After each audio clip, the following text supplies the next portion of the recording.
Even said preparing live stream.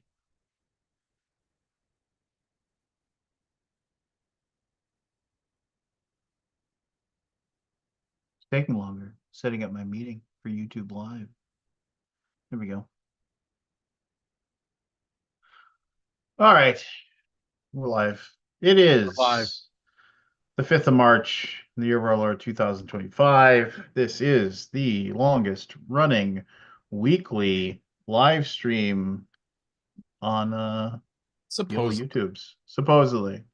I'll keep making the claim until somebody Yeah. finds one that's been going on longer than us. I mean, it's a decade now or whatever, so it's stupid. It's been going on forever. So stupid. Yeah, I mean, it's ridiculous. Well, I'm gonna start with the commercial. Commercial. As you all Oh, I know, know. the unofficial sponsor of this podcast is Gray Fox Games, my employer. Currently, the Gray Fox Games Kickstarter for Champions of Midgard 10th Anniversary Ultimate Edition is currently live. We are funded. I think we're at like 230K right now. We've been live for a little over a day and a half. So not even a day and a half. So like 20, let me see, 9 o'clock. So let's do the math. So that's we've been live for 32 hours. So Where you if at? you want the ultimate edition of Champions of Midgard, it's right there for the taking. 236,000 we're at right now. Cool. And I I would approved your entry. I appreciate that. Did you back my campaign? Not yet. God damn it. Do it. You know you're gonna want it. You know you're gonna want Am I? we're gonna How print it many, you, once. you know, I've One never played. time. I've never played Champions of Midgard. You're a horrible human being. How many times? How many projects have you run this through? I mean, with TMG in this, Yeah. Is this what was like? What number of this is champions? You know what I'm saying? like as far as like number of Like how many campaigns. champions of Midgards have you run over the years? 10 Oh, years. Champions of Midgard. Like how many times have I played the game? Are you asking No. about like How many okay, times have you run a campaign for Champions of Midgard? Like how many different twice. versions? Oh, two? Twice. Twice. Is this the There second this is the second one, yeah. or the third? So it was an actual just release that it just came out, I don't know right? if I believe you. Yeah, no, it was an actual just release, and then we did the Jarl edition. I see the Like Champions of Midgard, the expansions. yeah, that was the Jarl edition. Oh, okay. It was a big box that held everything and had two expansions in And you did it. And an official wooden insert. um, That's also, is that you? I So, think oh, that's no, it's somebody from else. Shaka Games. Yeah, that's somebody else who gave us a $18,000 they made on inserts. they gave us a pittance, A dollar. They gave you a dollar. yeah, I mean we did Reavers of Midgard, which was the sequel or whatever, but that's a different game. And Is we that did not included in this? no, It's not really the that's a complete. different game. It's a different Oh, it's a game. different game. And then Clans of Midgard and Reavers of Midgard, the card game, were funded last year. No, back in 2023. So that was two small box games. Two But this hundred and $49. is $249 of A fun, lot of baby. money. That's a lot of money. That's a lot of dip. Is there minis in here? There's no minis. It's just like you're getting like $249 for no minis? My God. I They know. got little ship things, Oh, and aren't then I those got a considered minis? and Well, then I yeah, gotta buy I guess the ships are minis, right? solo mode with the promo. I got not another 15. Yeah. Well, maybe you know a guy too. Maybe I can. Okay, I'm gonna skip. Here's like I don't play solo anymore. I gave up. Yeah. Gave Lucky up you. soloing. My God. You got so many friends, you never had to stop. That comes with the dice tower, comes with little boat minis, So here's the question, Lance. comes with a stylized player and normal game trays And the from mat Noah, fits in the box. I and the pledged. mat fits in the box. Did you back it? I did. Thank you, Aldi. No, You got and your no blood bat. money. Now make a new That's 10 account. years. By the way, that's 10 years of you supporting Board Game Geek. Yeah, it is. $25 a year. Yeah, that shakes out. That shakes out. Sure. 10 years to 1 year to one What? day. Oh my gosh, you really I'm messing with you. and let's No, I'm messing with you. I know, but I got to respond with a pithy response here. Hold Oh, on. what's the pithy response? Well, let me see. I've backed since Where's your 2000. soundboard? 1, 2, 3, 4, 5, 6, 7, 8, 9, 10, 11, 12, 13, 14, 15. I've I'm on my 17th year Of of supporting. $25. Yeah, so Thank there you you very much. go. Yeah. You know Right. what? You know what? Here we go. Hold on. Did you back 2025 yet? No, I haven't, so I'll do it Okay, right well, now. there you I'll go. do it right now. Hold on. Where how do I do it again? You go, Slash support. you just go to Slash boardgamegeek.com/support. support.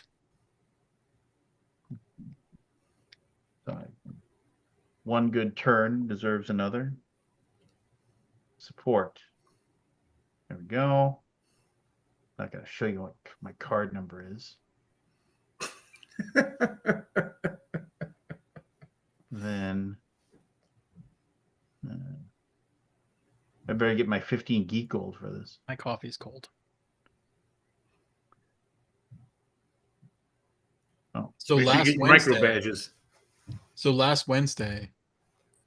after we signed off,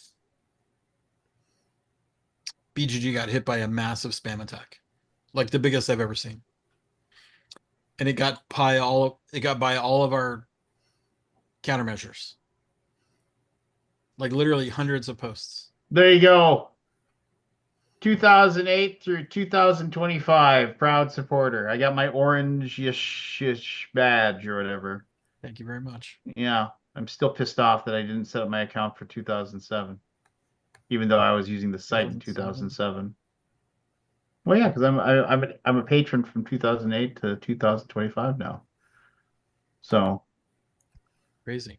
you can just throw my money on the pile, my pittance. Um, Yeah. So last week after we signed off, I went on Board Game Geek. Right. I think we end. What time did we end? Like around 11 or midnight or something. It wasn't that late. It was kind of early-ish, wasn't it? Because you were saying you had to do some stuff, and we like ended It was early. probably around midnight your time. Yeah, it was probably around midnight, 11, 12, something like that. So I log on to Board Game Geek, and all I see is spam. Like all the pages are like all I see. I'm like, oh my god, what is this? So I start looking at this. We have these like spam filters, I guess you would call it. None of them are firing. Like, what is going on? So I started like, okay, how can I fix this? So I basically I just nuked the last from the maybe an hour back. I just nuked all the accounts that were created in the past hour to kind of like try to stem the tide. And then I went to bed because I stayed up to like I think I stayed up to like 3 o'clock that night messing with this. And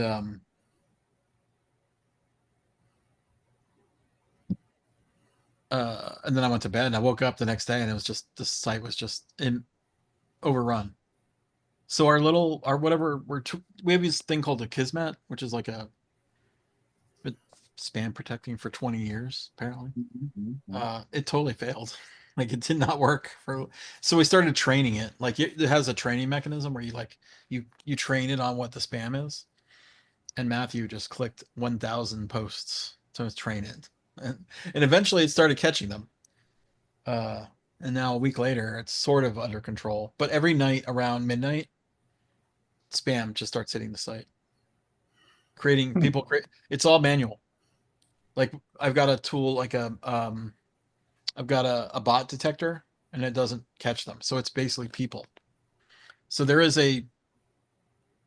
some kind of system out there. I don't know where. I mean, most of the IP addresses were in Delhi, India, and I get to see a room of people like, "Hey, we're gonna spam Board Game Geek today.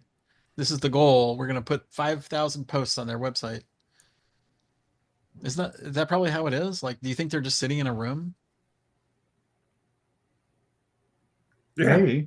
Anything? I mean, I don't know. Like, I would be curious to know how this works. We need someone on the inside. Can you go to Delhi again, Anthony? I can go to India. I didn't go to Delhi the first time. But if Where'd you you want me to go, I'll go. Where'd I'll you be like go? the beekeeper. Right. Where'd you go though? Which city? I went to Hyderabad. Oh, Hyderabad. Is that how you say that? Yep.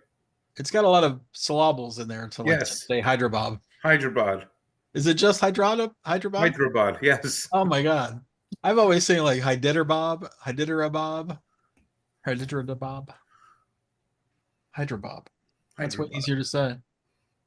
Yes, there are many companies all over the world that have offices in Hyderabad. Interesting. Like we went on a tour. Like we had drivers who drove us around, and one of the places they took us was if you go, like in this one section of Hyderabad, they have like this huge statue. It's like this Hindi god head, but like coming off of it are all the different currencies in the world are part of it. And then like you make a left and you go up this hill, and literally it's like Bank of America has a thing there, and this company has a building there, and this company has a building there, this company has a building there, because it's a cheap place to work. Interesting. Like, what's the percentage difference? Like, any idea? Okay, Like, let's so say you pay a programmer like 100K all right, I'll give in you an example. America. In I'll give you America. an example. Okay. So what the company I worked for, where what we were paying for one person to do a job, they could pay 5 people. So basically 20K a year. And the Or thing like, about it is, though, assuming $100,000 salary. well, the thing about it is, over there, you could live on that money. Right. Like everything is cheap there. Yeah. And the thing about it is, um, it's a really strange thing. And I guess education is different all over the world, but you have to have a college degree to have that kind of job. And literally, you're making like $10,000, $15,000 a year, US. And you can live. I mean, you don't live high on the horse, You but live comfortably. you can live. You can live fairly well on that. This way, the hotel we stayed in, they put us up in, was like a 5-star hotel. It was really nice. It's not getting me wrong.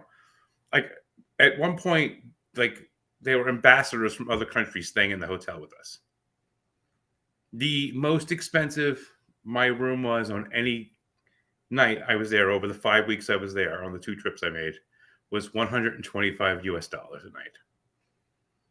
Where normally that, like if that was the Plaza, A it's like the 5-star hotel Plaza would be quality. 400 or 500 a night. It would be $500-$600 a night, Yeah. easy. Yeah. Yeah, it's crazy. International. It's insane. Like Global everything economy. there is just cheaper. I wonder if it will eventually rise to match America. You know what I mean? Like, because Probably they're not. consuming Western goods. Well, here's the thing also. You are dealing with a country that has so many people. So like literally when we were there, we were at the bar in the hotel one night, and the people who were working at the hotel were coming up to us with the local newspaper that had like the job listings in it. And one of them was the company that we contracted with to have and they're like, "Is this the place you guys are working?" And we read the thing, and it literally said they were paying $10,000, and these people were jumping at the opportunity to go make $10,000 a year. So it's very it's never going to be at the point where there isn't someone to take your place. So you can't be I want to raise. They were like, nope, okay, goodbye, we'll get somebody else. Because the thing about their business model for like these companies that outsource there is what you need to do is you need to make your process be able to be done by people who do not understand the process. And that's what happened with the company I work for. They started changing things in the system that the system would double check things for you. You didn't have to think. And the people who were doing that job in my office were all excited about how much easier their job was going to be and how much better it was going to be. And I said, even before it even came close to them announcing this, was, why are you so excited about this? They're making it so monkeys can do your job. And they're like, no, no, no, they're helping us out. I'm like, no, they're making it so you don't have to think. I said, it's primed. If they ever wanted to outsource, they are making your jobs primed for outsourcing. And sure enough, 2 years later, they outsourced it. Hmm. Because if you say, step one, do this, check this, check this. If yes, then do this. If no, then do this. Yeah. And that's how they made the process. Interesting. And so when we went there, we just had to make sure they knew how to follow the process. Yeah. We didn't meet, like, we would talk about things like they should look at this and look at this, and they had no idea. And we would laugh at things because, like, alcohol was not a reimbursable expense with a lot of our clients. And there's cultural things. Like, we had to teach them that root beer is not alcohol. Like, it would be on a receipt as root beer, and they would decline it as alcohol not covered. Oh, so like, it was no. one of those kind of places where it would just, like, if you're processing. Yeah, a lot of the work that we transferred over to them was expense processing. Interesting.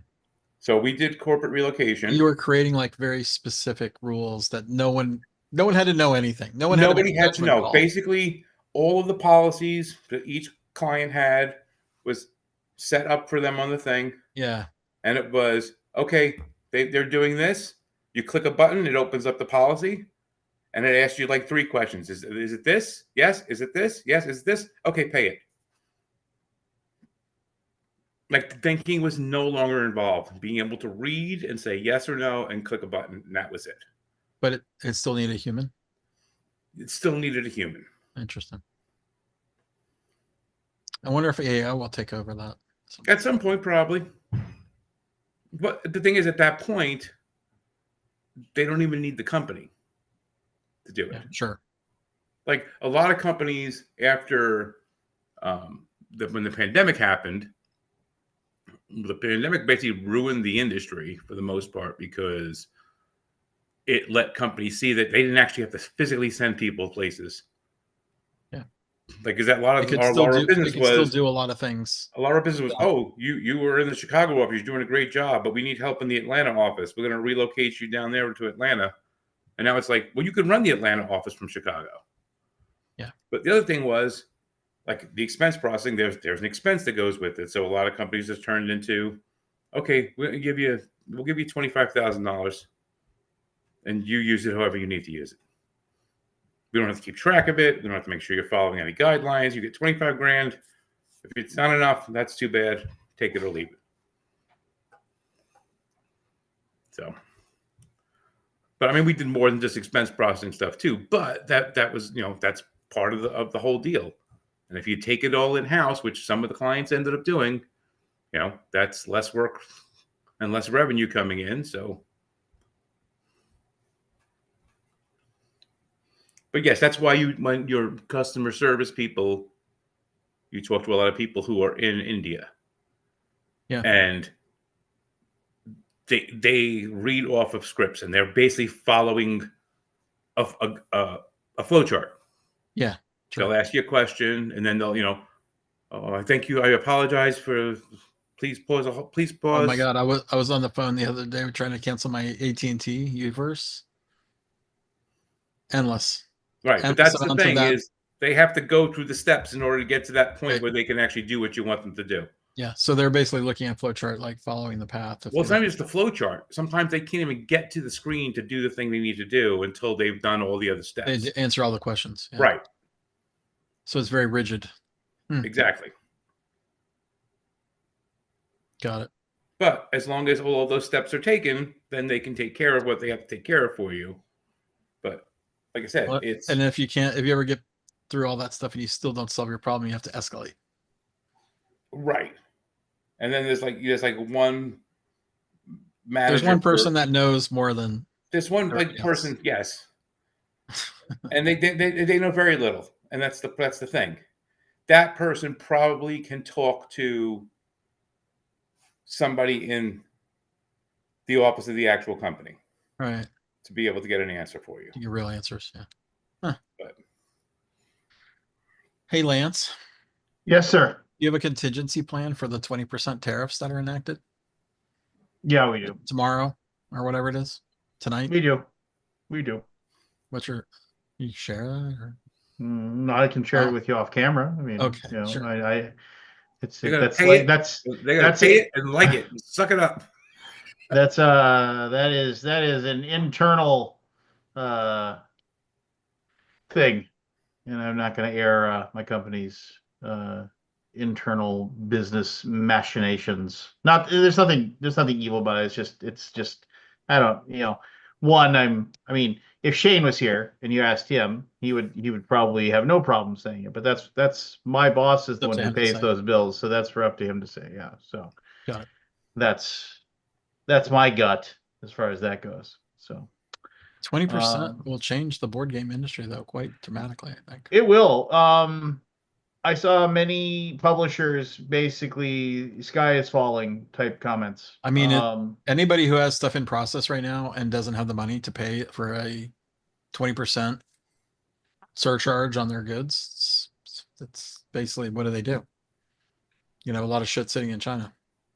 Yeah, I mean, and they're gonna have to do stuff that like we did, where when we went to people and said, um, buy this promo for Yeah, I guess you can make like a $20 promo, and say, which sort of sucks because it's like quite expensive for a $20 promo. But well, or you go back to your backers, right? I mean, yeah, you just I mean, it sucks to go. Oh, excuse me. It sucks to have to approach people hat in hand and say, "Hey, yeah, so could you go ahead and give us an extra $15 each, please?" I mean, because that'd be really nice if you So could. I got a update on a project about the tariffs, yeah. and they basically said that they're either going to have to suck it up or they're going to change the way that product goes to retail, which means they're going to have to charge more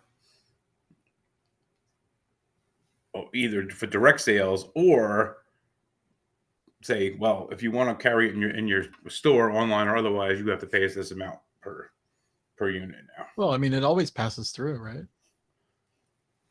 Oh, it has to go I somewhere. mean, unless you're like a very cash rich company that can handle a 20% hit.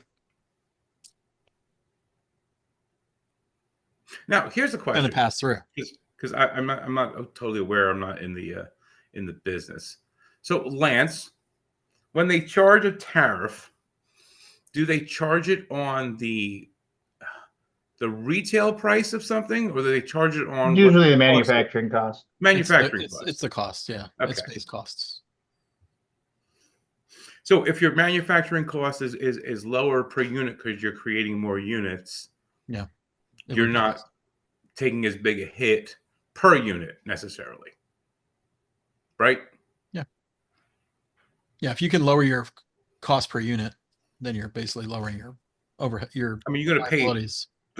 more in tariff, but per unit you're actually paying less. Correct. Okay. Well, per unit. Yeah. Yeah. The overhead is less, although it's still higher. Like, if that makes sense. No, I get it. I Yeah. get it.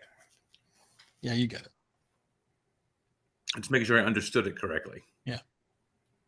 Like if you're Yeah, no, I've got several projects on process right now. like $1,000 iPhones are But I not mean, like, it's costing like, $1,000. you know, we Tariffs make not on these. the 1,000. It's on Yeah. the $200 landing I cost. mean, is Apple going to be eating that stuff? I mean, like, it's a bunch of stuff like that. It's just the game's not fair either, right?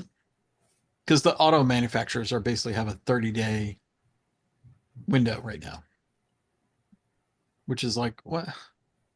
It's just frustrating. It's a frustrating game.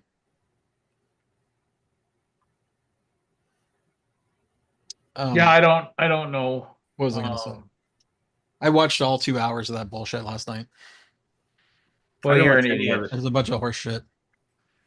Oh, what a load of horse shit. Anyway, I was just going to say that. I unfriended a few people today as a result of it, though. So Did you? yeah. I unfriended somebody and then accidentally And honestly, didn't good realize for it the didn't go. It went through and tried to unfriend them again. And sent them a friend request, which I canceled. And then they sent me a friend request, and I declined it. and good for Al Green for making a stand. I don't know if you watch. Did you either watch it? The guy with the cane, the guy who The guy got from the escorted guy out, from Houston. who got escorted out. Yes, He did. He got escorted out. He got he was the Chris Clueyed out sergeant of at that bitch. arms. What's that? He was Chris Clueyed out of there.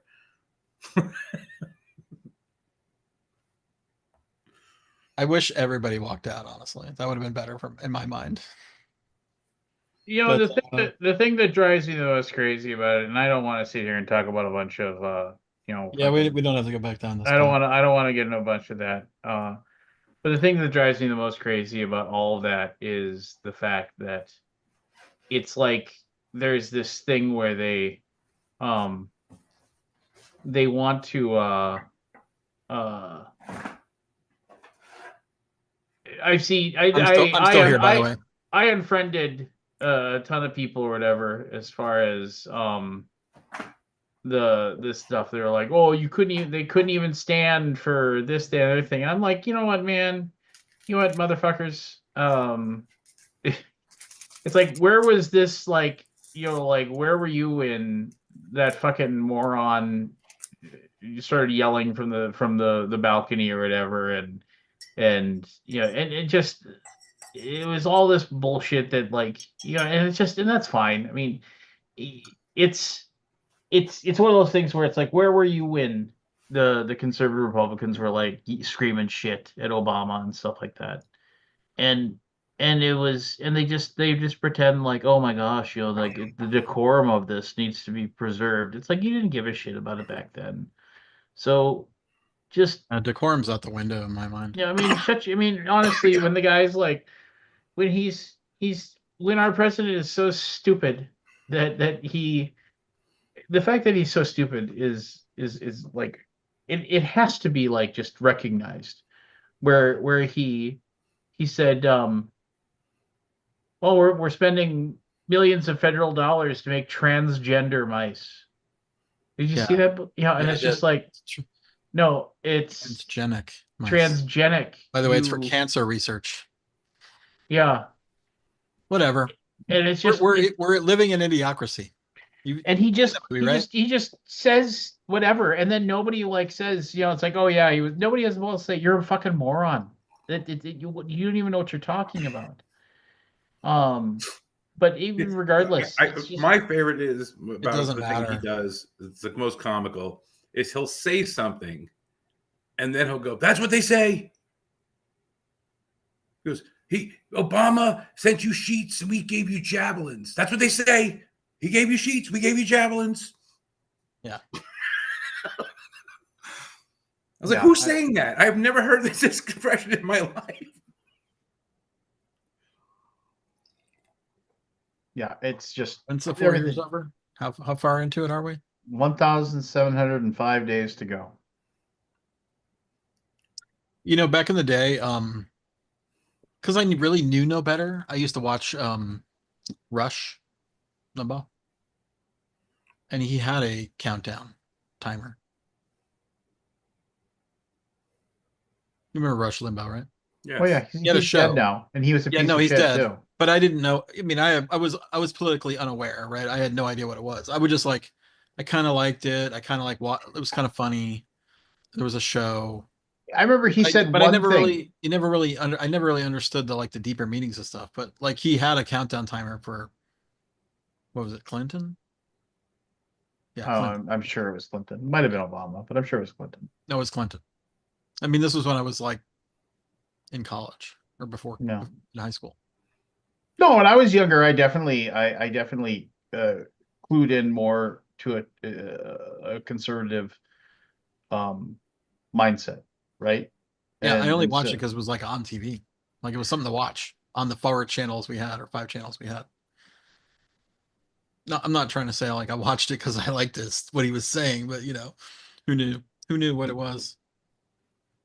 Yeah.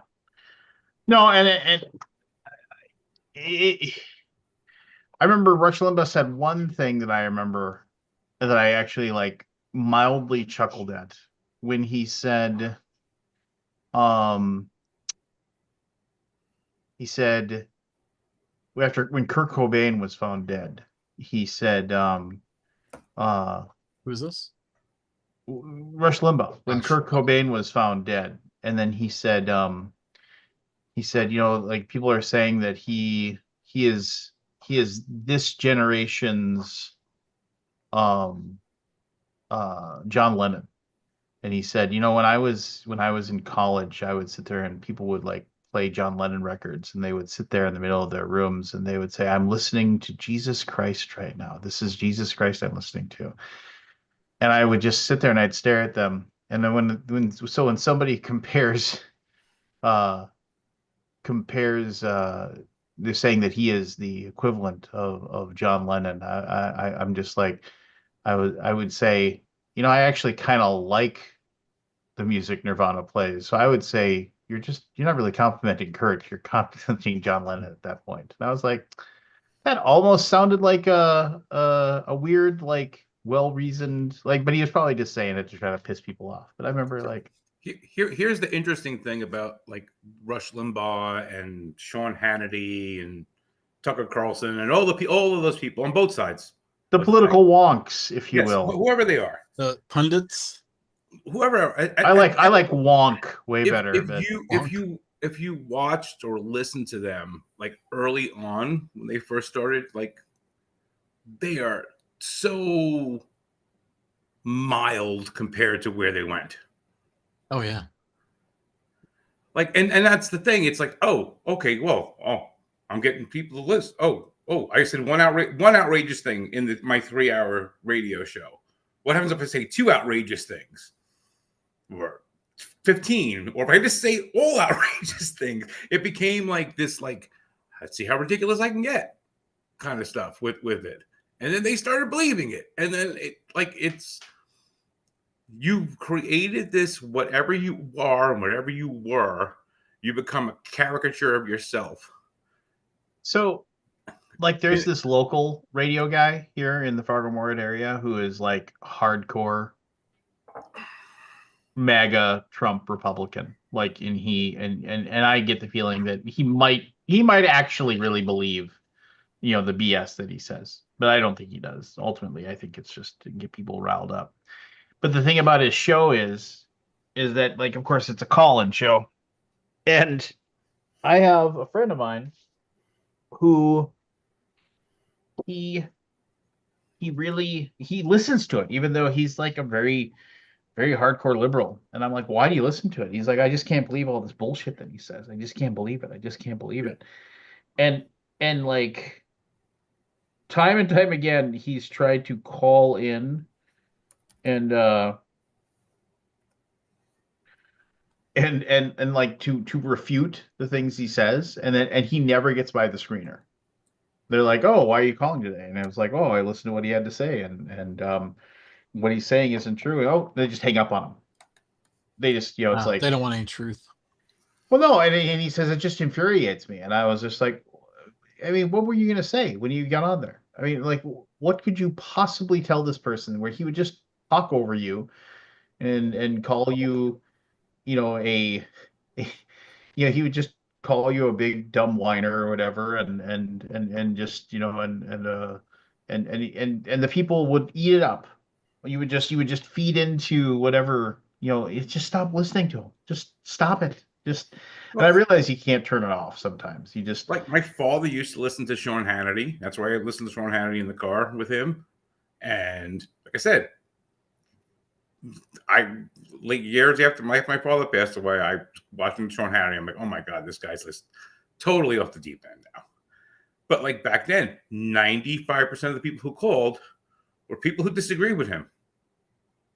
And they would banter back and forth. But then later on, as it progressed, it became more of the, oh, you don't know about that, you're an idiot kind of stuff. Like it became that, like, instead of us me trying to speak to you about why I disagree with you kind of thing, it just became like, you know, name calling and all this stuff. And that's the way politics is becoming just in general across the board. It's like I said, Trump is an idiot. He's a moron. All of these things about him that you could say about him, but every time someone starts off with calling him the orange windbag or something like that, I'm like, no, stop. Just say, make your point without doing that other stuff. Like that becomes childish. That's exactly what they do. Is they have to name call. They have to the sleep. The fact that he calls him Sleepy Joe or whatever those things are irrelevant to the point you're trying to make. So that's the point. Is it becomes childish and stupid, and nobody cares anymore. And then you're talking to your own choir, and that's it. You're not changing anyone's mind when you take that kind of attitude for anything. I think that whenever like somebody's like, oh, this TikToker or whatever said this, that, and the other thing, I always just feel like it's always a grift, right? It's always like, like you hit these people that just get on there and they say some outlandish claim. And I'm not saying it's both liberal and Republican sides. They exist on either side of the spectrum. I'm not like trying to single out any side here, but every single one of them is like, oh my gosh, I just saw this. And then they say something like, they talk about some bad behavior about whatever. And can you believe that's, and then they say outlandish things and they make outlandish claims. And then at the end, it's like, hey, make sure you check out my shop. You can pick up my shirts. You can pick up my buttons. This is the way we're going to get them, and it's just like, it's just a business. It's like they're saying what they got to say to like, But the other thing we've come to in the past 8 years, 12 years, I don't even know anymore, is the fact that when you respond to something that someone did or didn't do, with pointing out something that someone else did or didn't do just because they're the other person. Like when people say, oh, well, Hillary Clinton this, I'm like, if Hillary Clinton did all those things that you're saying she did, yes, she should go to jail. And so should Donald Trump, if he did all those things. And so should Joe Biden. And so should anybody who did all those things that you're saying we're done. It's not they should be punished because they're on the other side of the aisle. No, if you did something wrong, you did something wrong. End of story. and that's the thing. Like, that's how people argue now. Oh, but I'm like, no. If you did something wrong, you did something wrong. I don't care who you are. You have to be punished for it equally.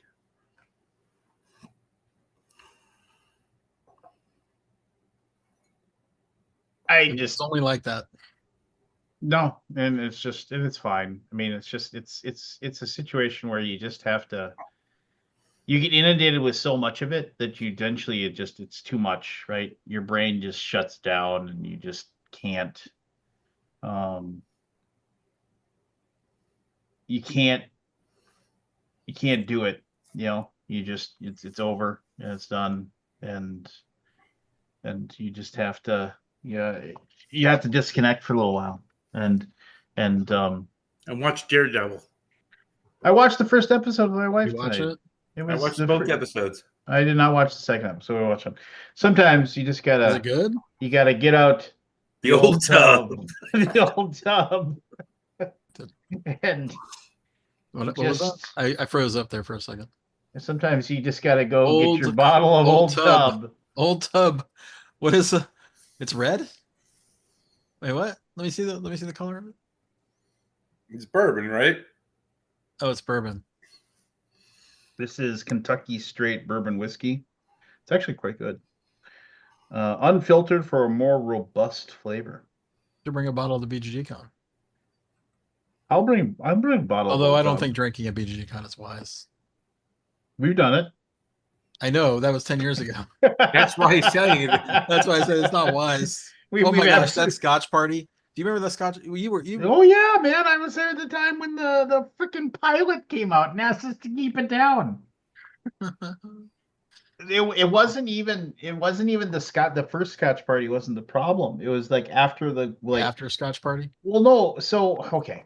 So Did I ever tell you about the? Well, you tell your thing and I'll tell my story about So The we Scotch went party. up there. It was because that was the Bonacor thing, right? It was kind of like it was supposed to be a low key thing where everybody was It encouraged to was bring. the chief.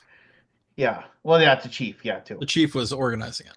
But Bonacor was a Matt, big thing where's too. Matt? You got to come in here, Matt. You got to tell us about Gamma. And so yeah, that so it was always this like kind of like it was by invite only, Yeah, and and it you had to bring was a bottle, and you and had to bring a bottle yourself. And then like I remember then Bonacor said, "You gonna come to the Scotch party?" And I was like, I don't have any, I didn't get invited." He's like, "Oh, you can come, don't worry about it." And so I went to the Scotch that's such party, good. and it was supposed to be in like there's two adjoining rooms on like floor 10 or something. Yeah, This is the old school. yeah. This is the It's this is at the the original VFW. Glasscock. By the way, we still have BGG at the I Glasgow. know, BGG Spring, yeah. It's just as So big as fall was. so I went up there and I was having a few drinks and just hanging out with Chief, hanging out with Bodicor. Oh, that was the night that what's his face got super, super drunk. Game designer. Why can't I think of his name right now? I don't know. Maybe you shouldn't say. Yeah, and then shenanigans. But anyway, There's lots of shenanigans. lots of shenanigans. But anyways, so we won't talk about that. What we will say Yeah, is just that no names are need to be no said. names.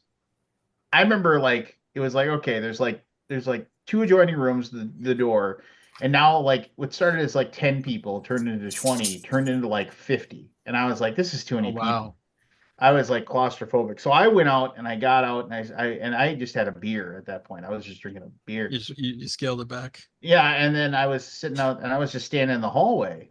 And I was like, okay, now, and then I was like, okay, it's a little quieter out here. And I don't know who I was hanging out with and talking to. It was just designers or whatever. And and then it became all of a sudden, well, other people said, oh, it's too busy in there. Then more people came out. More people started coming out. Pretty soon, like now it was like 75 people, and there was a good 20 or 30 people in the My God, I hallway. did not see this. Just like everybody was like, and it was loud. You know how it's like when you start Yeah, yeah. talking and there's It's a dull five, roar. and then there's 10, and then there's like 20. Yeah, And it got to a point where everybody's like laughing and talking and doing shots and just making a noise, and people are tripping over themselves and laughing. And yeah. all of a sudden, like a door opens up, and it's a guy like still wearing his like airline Pilot, pilot's his uniform, pilot's uniform. and he just kind of goes, "Is there any chance this could end sometime soon?" He's like, "I have to fly a plane in 5.5 hours, and I need some sleep." And everybody was like, "Oh yeah, yeah, sure, we'll be quiet, we'll be quiet." And that was my cue to say, Really, "It's not going to get quiet. I'm gonna go." And then I left. And then I heard later that like hotel came and busted it up. And that was the end of the Scotch party. And I remember when they busted it up. So then I was like, that was like one of those super late nights, and I was hanging out with two or three people or whatever.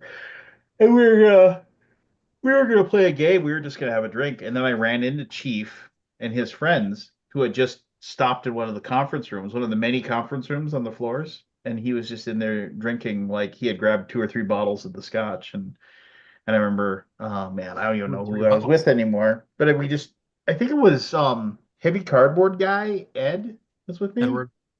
Yeah, and I haven't ran into him or talked to him in forever. It's crazy how the pandemic sort of destroyed everything. Yeah, but I remember, yeah, and we went and then we sat in there, and I Was was that a up in 2019? No, that was I think it was like 2018 or 2017. yeah, and that was when I think yeah, I was still with TMG, and so thankfully I did not have to be up in the morning to run a booth because that was not my job. So I was up until like 5 or 6 o'clock in the morning, and I Yeah. think I might have gone there because I was rooming with Keith. That was like I might have gone there like and not Yeah. had to work. Like I think I might have told TMG I wasn't gonna work the convention. I just wanted to go and play games because I was rooming with Keith. Yeah, that's right. I was rooming with Keith, and I remember and then he snored like a freaking banshee. Uh, yeah, and I remember, but I went and then I went crawling back in there at like 5 o'clock in the morning, and I think I slept till about 5 p.m. I Two was years ago at BGG Con, uh,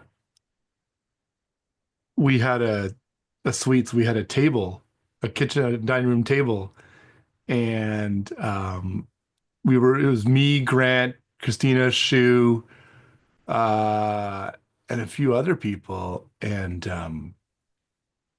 we were playing uh, Heroes of Barcadia.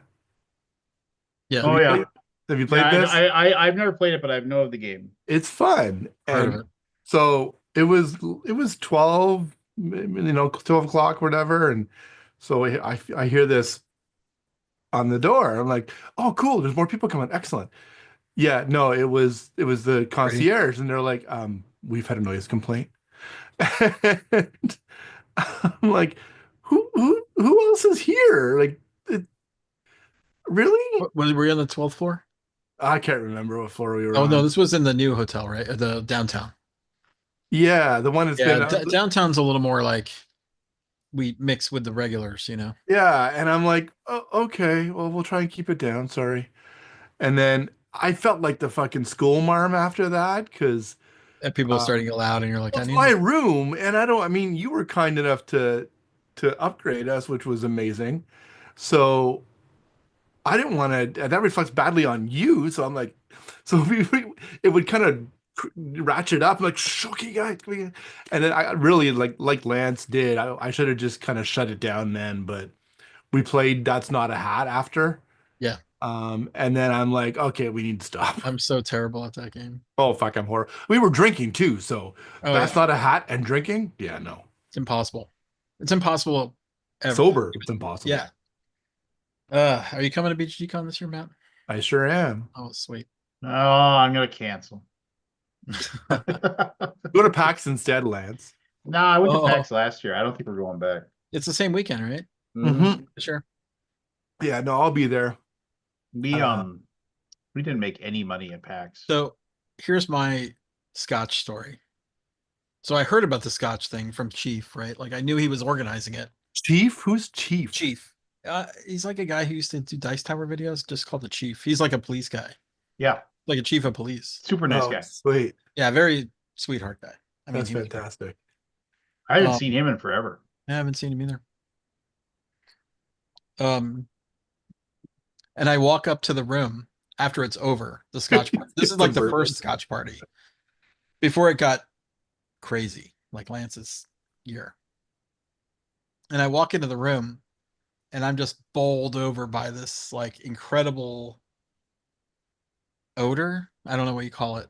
Like a vape, like all the vapors from all the scotch. Like it was just wham, like a scotch wave hit me. And I'm like, oh my God, how much scotch? Like, there was like 30 bottles on the counter. And I'm like, I don't recognize anything because I don't know scotch really. And so I said, you know what, I'm not really a scotch guy. And one of the guys goes, oh, do you like anything else? And I'm like, well, I like bourbon. And he goes, oh, come to my room.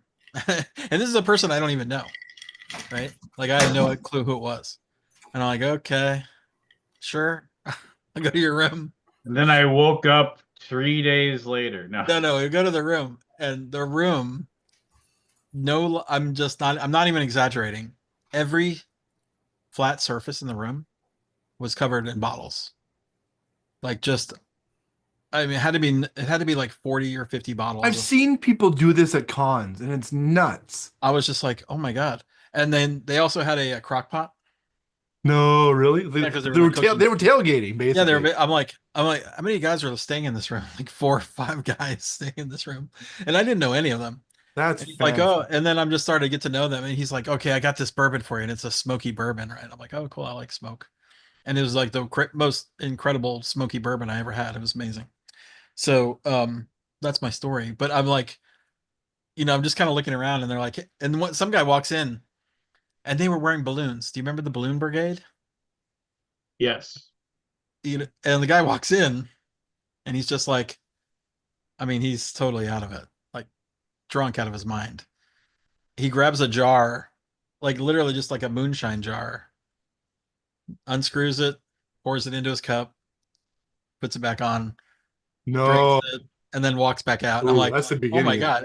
And they're like, oh, do you want some moonshine? I'm like, no, I don't think I do. I think I'm going to pass on the moonshine. But I mean, the look on his face, it was like, I couldn't, it was just he was blitzed, and I'm like, oh wow, I found an underbelly of Board Game Geek on like the drinkers, and what did I? And I said something in the presence of the guy that was walked in with the jar, and I'm like, man, I'm a little worried about the whole like um part the booze party at the in the room, like is the hotel gonna crack down on us and stuff, I'm like, he's like, don't worry about it, I've thrown up in this hotel, like in a different show, like I've yacked in this show. I'm like, okay. I at Beer Fest. He goes, I yacked at Beer Fest in this hotel, don't worry about it. Like, okay, Who great. hasn't thrown up in a hotel? I know. I'm like, what hotel have I dropped? Like this hotel in the airport. Like they had Beer Fest there. Like some. He goes, yeah, oh yeah, I've thrown up here many times. Nice. What? That's. In public. I'm like, oh, cool. Oh, So, really? Oh, see, so we're that's okay. So we're in the clear. that's a whole different thing. Yeah. I was like, wow, okay, what kind of hotel is this? Well, Anyway, that's my Scotch story. do-do-do-do-do. And then the next year, I'm like, I didn't want to know about it. Like I said, if you're doing a Scotch thing, I don't want to know about it. So this is a good segue to Gamma stories. Oh yeah, please. Let's hear about Gamma. So I got there on. So I drove down on the Saturday, and I stopped in Oakville, and then stayed at David Diaz's place. You know Dave Diaz? Sounds familiar. He's a he'll be at Gathering. He has a business where it does like video, like George Georgiadis and Ori Kagan and him are kind of like the three guys I usually recommend. Anyways, stopped at Dave's place, slept there that night, and then Sunday morning we got on the road about 8 o'clock and headed to Kentucky. And it was good. It was nice. Like the weather cleared up real nice, and it didn't rain at all while we were there. So we got there Sunday, and Louisville's a nice place. It's the hotel was all right. And then Monday was kind of like the beginning of a bunch of stuff, and the dealer hall opens Wednesday, I think. Wednesday, Thursday they were open. Yeah, in only a couple days. Yeah, so Gamma is one of my favorite shows because it is just chill. I took, I think, 10 or 15 meetings at the show, Wow. which is probably at least twice 10 or as much as I 15? have ever. Wow. So it was too many, to be honest. Um, but it was just real nice to just kind of hang and chill. And I mean, as usual at a 15 con. meetings doesn't sound chill. Are you Well, talking about no, at night? at night and stuff I like see. that. And even some of the day meetings, like when I sent for Gamma, I had a like a calendar online, and I sent people there, and they had to say why they wanted to meet. And one of the options was covert ops / debauchery, and I had four people choose that, which I was very tickled about. But yeah, some of these people were I already knew and just friends, but. No, the venue was decent. One of the unfortunate things though is the one kind of bar that it ends up being like the congregation place, like the where everybody congregates, is it was the cacophony in that room is stupidly loud. It's this solarium type. So picture two buildings, and then the like a kind of like a skywalk between them. And it was this big kind of glass window, glass ceiling bar. It was really neat and nice, multi levels, like 2 or 3 levels and stuff like that. But wow, did it ever? It wasn't conducive for like Echoed. having conversations when there was a lot of people there. Yeah. And the funny part is there was another convention there. Brick Forum was there, and all it was construction supply, and so all the dude bros were there. Oh, like this was like they were in the same hotel. They were in the Their own. same, yeah. That's weird that Gamma doesn't take over the whole hotel. Whole hotel. Yeah, and well, I had to book at a different hotel, so but you could tell like all of these guys wore like the button-down shirts with the blazer, and they were all drinking Miller Lite or Michelob Ultra, you know, and or Bud Light, and all the women were like super done up, lots of makeup. It was just like, oh, you're not part of the gaming convention, are you? And they were all the guys were hitting on all the women. It was like even all the board game women and stuff like that. Like So, as Cadelia, uh, I think as sexual harassment is alive and well still. oh gosh, yeah. It was they were not shy about that. So anyways, um the Monday night I went out for dinner with a client, and and we got to this real nice restaurant. It was cool. It was like it was the restaurant was cool because there was this like the decor of the restaurant was really awesome. It was called Proof on Main. It was called, and when you go to the washroom, you have to go through this art gallery to go to the washroom. It was kind of cool. Uh, so we got there, and we sit down, and I order cocktails, and my dinner date's cocktail arrived. Mine, the server comes back. She says, "Oh, like I ordered something like it was called a Diamonds Are Forever, which was olive infused vodka, gin, and some vermouth, basically like a martini type drink. Uh, and it's like, sorry, we don't have some of the spirits to make your drink. I'm like, oh, that's okay. I said, I'll just have what he's having. So she's like, great. I'm like, that should be easy. Yeah. So that was 15 minutes until she came back about my drink, and then another 10 minutes at least, or 15 until I got the replacement drink. And we're eating at this point. And I hadn't got a drink yet. I was like a little miffed about that. And she's like, I said, I'm gonna grab some wine as she's delivering my cocktail. She's like, oh, I'll grab that for you because to make up for the thing. I'm like, yeah, sure, whatever, it's fine.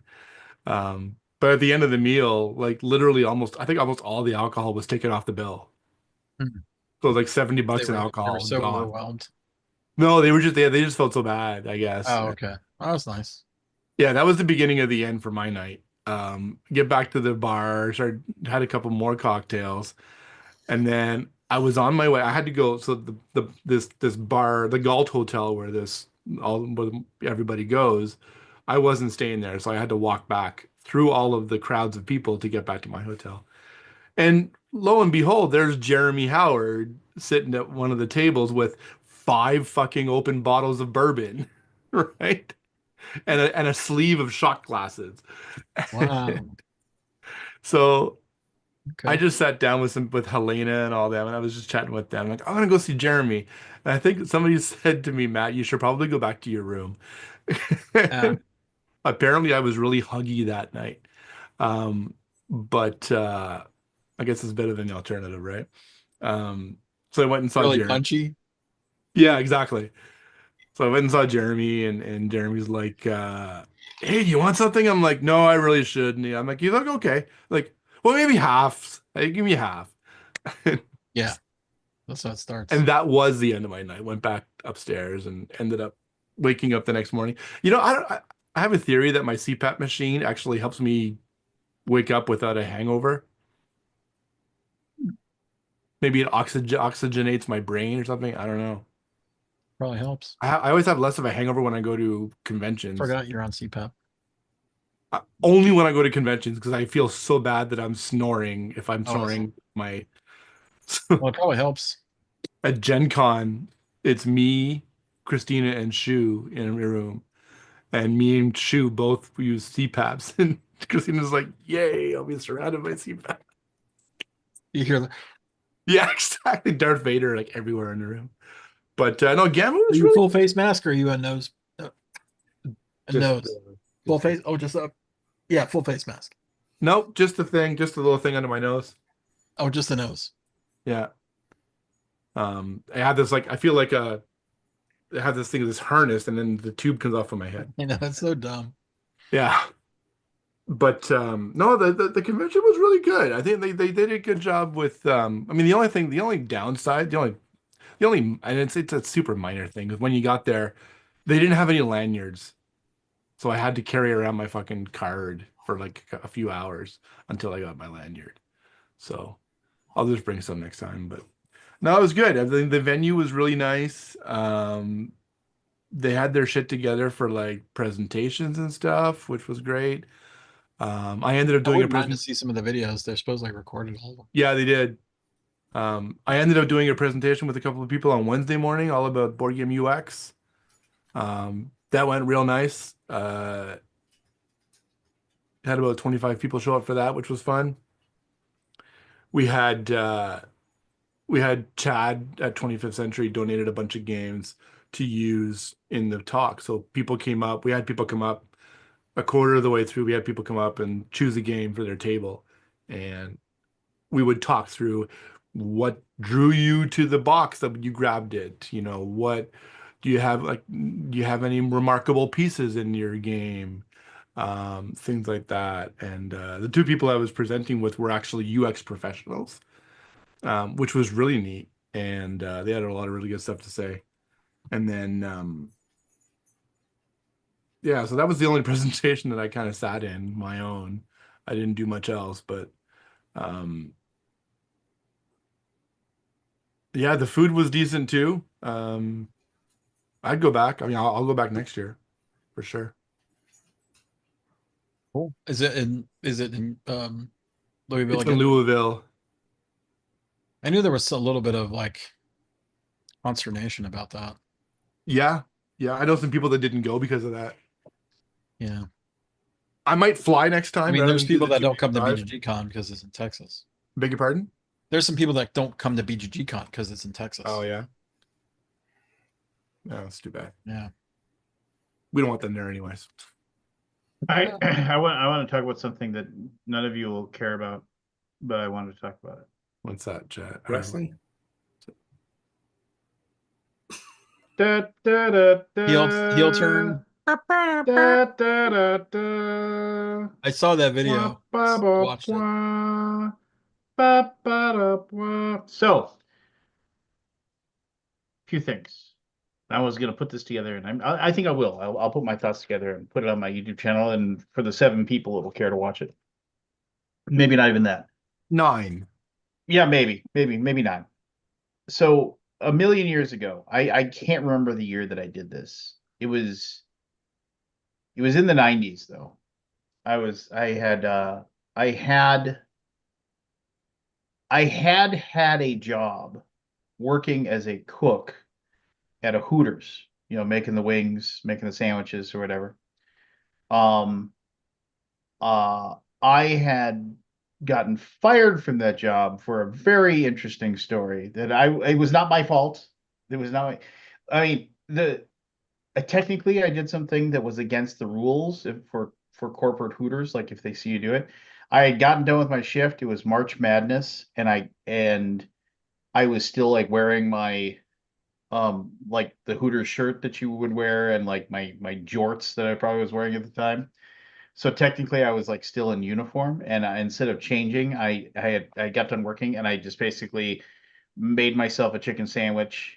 And since it was March Madness going on, and it's a sports bar basically, I went and I ate my food at the bar inside the establishment, and I was just drinking beer, just because I could have free beer from the tap if I wanted. So I just got myself probably a big tall thing of Miller Lite or something, and was just sitting there, and I was gonna eat that. And then my buddy Shad came in, and he was like, "Oh, let's watch this." And I watched the Drexel Dragons win. Actually, I could probably figure out what year it is by if I just typed in Drexel Dragons NCAA, how far, because they made it to the grade 8. I could probably sleuth it that way. But anyway, ultimately, there was other things that were going on there, but then somebody noticed that I was still, that's a no-no. Like if you're still wearing your stuff, you're not allowed to drink at the establishment because Oh yeah, theoretically, totally. yeah, I mean, because theoretically you could, but everybody did. Even the guy who owned that franchise, he would just sit there and he didn't care. But somebody that was higher up than him, and so when I came in the next day, they told me I had to go. But anyway, um, after I got fired, that same guy he got permission to have a giant Hooters tent at Sturgis, and so I got to go down to Sturgis and um and then work at basically like a Hooters at the bike rally. And then I um,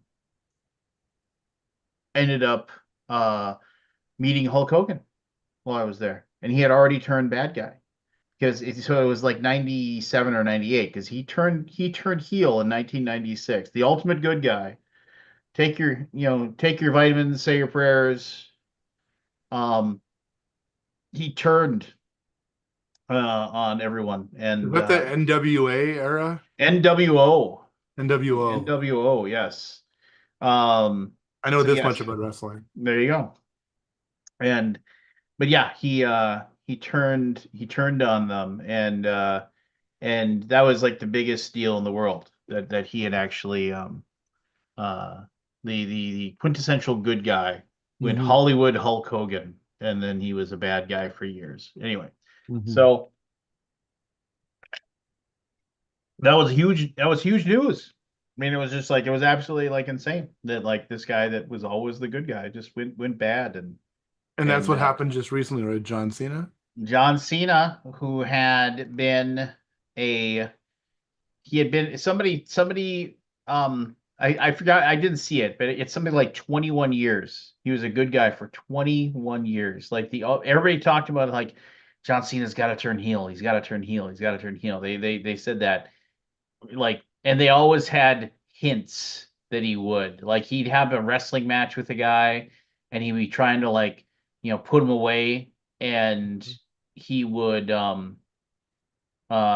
he would sit there and he would try and like it was like one of those things where it was like and then ultimately it was like they uh he would get frustrated like oh I'm gonna cheat finally and everybody was like hoping he would but he just never would he would always like he would always just find a way to pull it off anyway so it was 96 I just looked it up it was 1996 Is um he done now? Done now? So no, so John Cena then, like at the very end of last year, he stated that next year is my last year of wrestling because When he's when, had when he does when does the year start? Like calendar year? Or? calendar, yeah. Okay. So and he's a part timer, right? He'd come back for matches at WrestleMania or something like that. He would Oh, just come okay. back and do a thing. Sure. When the evil Roman Reigns was on the ground and Cody Rhodes became a championship, John Cena ran out the ring to help him, just stuff like that. And so he said because he's got 16 world championships and he's tied with Ric Flair for the most world championships ever. He's like, I got to come back and I got to make one more run for a world champion to see if Uh-huh. I can break the record. And then so he he said, I'm going to join the Royal Rumble because the person who wins the Royal Rumble gets to pick the person they face at WrestleMania, and they'll wrestle for their belt. And so he would have been able to pick either of the two champions. There's the Universal Champion, and then there's the World Champion. It's all Okay. functionally the same thing, but whatever. The World Champion is the more prestigious thing to have. And so he said, I'm going to enter the Royal Rumble and I'm going to win. And he lasted until there was like 9 people left, and he got thrown out. And he said, I'm just gonna have to find a way, and he's like, and I'm gonna have to, and that way, he's like, I'm gonna have to win because there's a gauntlet or whatever to be able to enter the elimination chamber, which ultimately is a 6-person match, last person standing wins everything, and the person who wins the elimination chamber gets to face the other, like whoever the Royal Rumble winner picks, there's the other one, and they get to face that person for the championship. So it came down to him and CM Punk in the elimination chamber. Uh-huh. Two guys that they've had many matches, and they were going back and forth, trading finishers, copying finishers, going after each other. They're doing kickouts like 1 2 point. Oh, nice Canada Dry. And dries Like are figure. I gotta try some of that. I like ginger ale. But like 1.2 point, like 2.99999 kick out in the last second, right before the third thing comes down. They're going back and forth. And then um they tussled up and CM Punk had to escape from a hold and like he grabbed onto the rope and he like he kicked John Cena away and the way the elimination chamber is set up it's just it's an extra large ring Mhm. and he was like kind of half inside the ropes and half outside the ropes. And the evil Seth Rollins, who hates CM Punk, who had gotten eliminated last, he was supposed to come and he was supposed to leave, but he didn't leave. And he ran over and he gave CM Punk the stomp, which is his like basically he jumps and like steps on your head, and like knocks you out. So he gave him the stomp on on the hardest part of the ring, like so he was out and um and John Cena saw it, and like normally John Cena wouldn't take advantage of that. Like he wouldn't let somebody else, but he grabbed him, dragged him into the middle of the ring, And pinned slapped him. on his finish his submission hold, the STF. And he even as he was applying the submission hold and like and CM Punk was like barely awake, he said, I'm sorry," and he slapped on the submission, but CM Punk didn't tap out. He passed out. So they raised the hand 3 times. He's out. He's unconscious.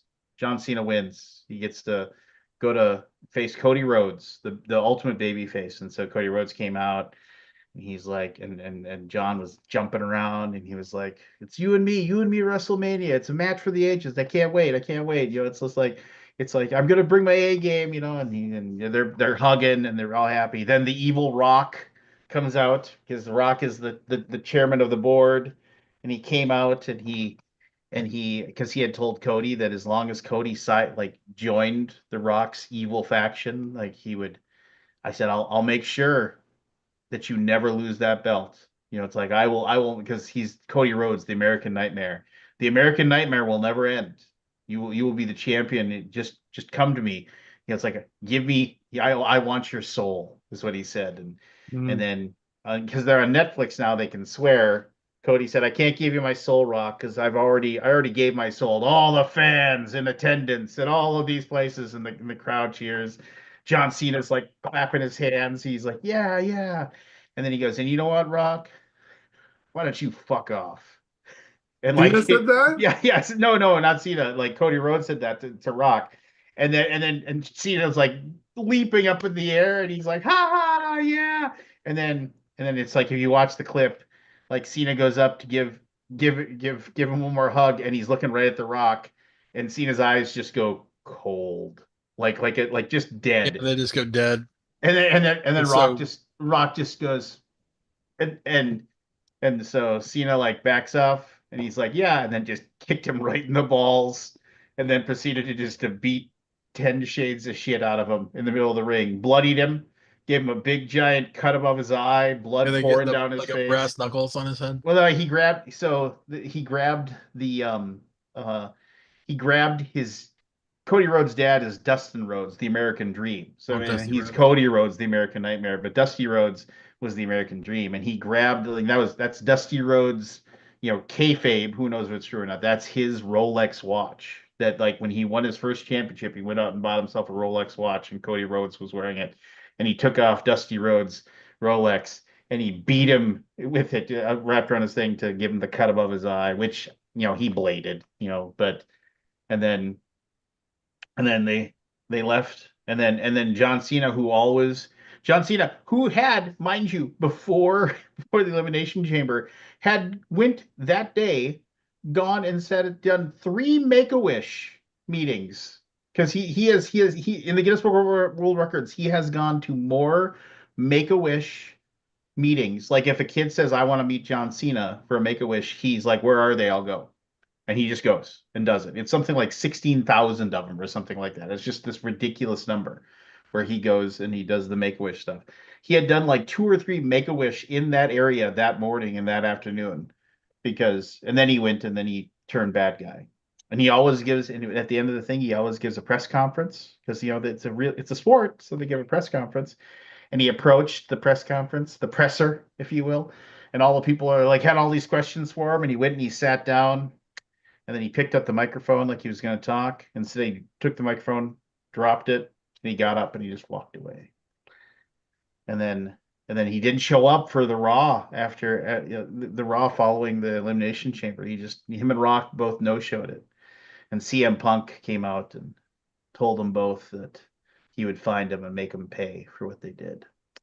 So it's huge in the world of wrestling. Oh, everybody's going ape shit. It's absolutely I huge. mean, It there was is. like what 50,000 people there. I mean, it was massive. Yeah, and it was like it is, and I know, and to everybody who's like, yo, yeah, it's scripted. Yeah, it's absolutely scripted. It's 100% scripted, but Right, but it's it interesting. is Entertainment. Yeah, it's entertainment. it is it is yeah, and so now it's just like who knows what's gonna happen. I mean, I think it's gonna be so good if they give like they gotta let John Cena cheat and they gotta let him and he's gotta claim that belt and like and to win his 17th and then he's gotta have some sort of redemption, right? Ultimately. Somebody posted a meme. It was John Cena, and it had John Cena's head on Cena's body. It was kind of funny. Oh nice. Yeah. I mean, no, I I mean I've been a wrestling fan since like I watched it with my dad and my stepfather. Like I used to watch it with them all the time and I used to watch it Saturday nights or Saturday Friday or nights, Saturday. Saturday night wrestling. That's when I met Hulk Hogan. I had like a not very long, but like 10-minute conversation with him. I said, I just remember watching you every Saturday night, and he was just like, he's like, hey, I'm glad, I mean, Thanks, brother. yeah, basically he said he dropped brother probably about 12 times in the conversation that they had in 10 minutes, and Did you take that's your vitamins? no when he Say and your then prayers. I got this is before Get your cell mom, phones, dad. but somebody had a camera, and I somewhere in my mom's house I have a picture with me and Hulk Hogan, and the guy's just huge, he's massive, and he was just like, "Can I get a picture?" He's like, "Yeah, of course." And he was drinking a beer because he was like, because I walked up to him, I was just like, because he was just wandering around our area. How old were you? What was I, 20 96? I would have been 24, 25 years old. So, and then that was a weird thing too because the way we were in Sturgis, we were right next to because they did a wrestling pay-per-view there called Hog Wild, and it was just Okay. and so we were right next to where so I was basically watching the wrestling match the night before, and the next day they were like gonna get ready to leave or whatever, and then I was just standing there and he had Brutus the Barber Beefcake with him, like if you remember him, but Yeah. him and Brutus the Barber were just kind of wandering around in our like kind of back lot area where we kind of just were in the same spot. And I was just like, and I saw him, and my buddy Scott said, I was like, holy shit, that's Hulk Hogan. He's like, yeah. And I was like, do I say hi? And he's like, I don't know. He's only like the most famous wrestler in the entire world. I was like, but he didn't have bodyguards around him or anything like that. There was nothing like that.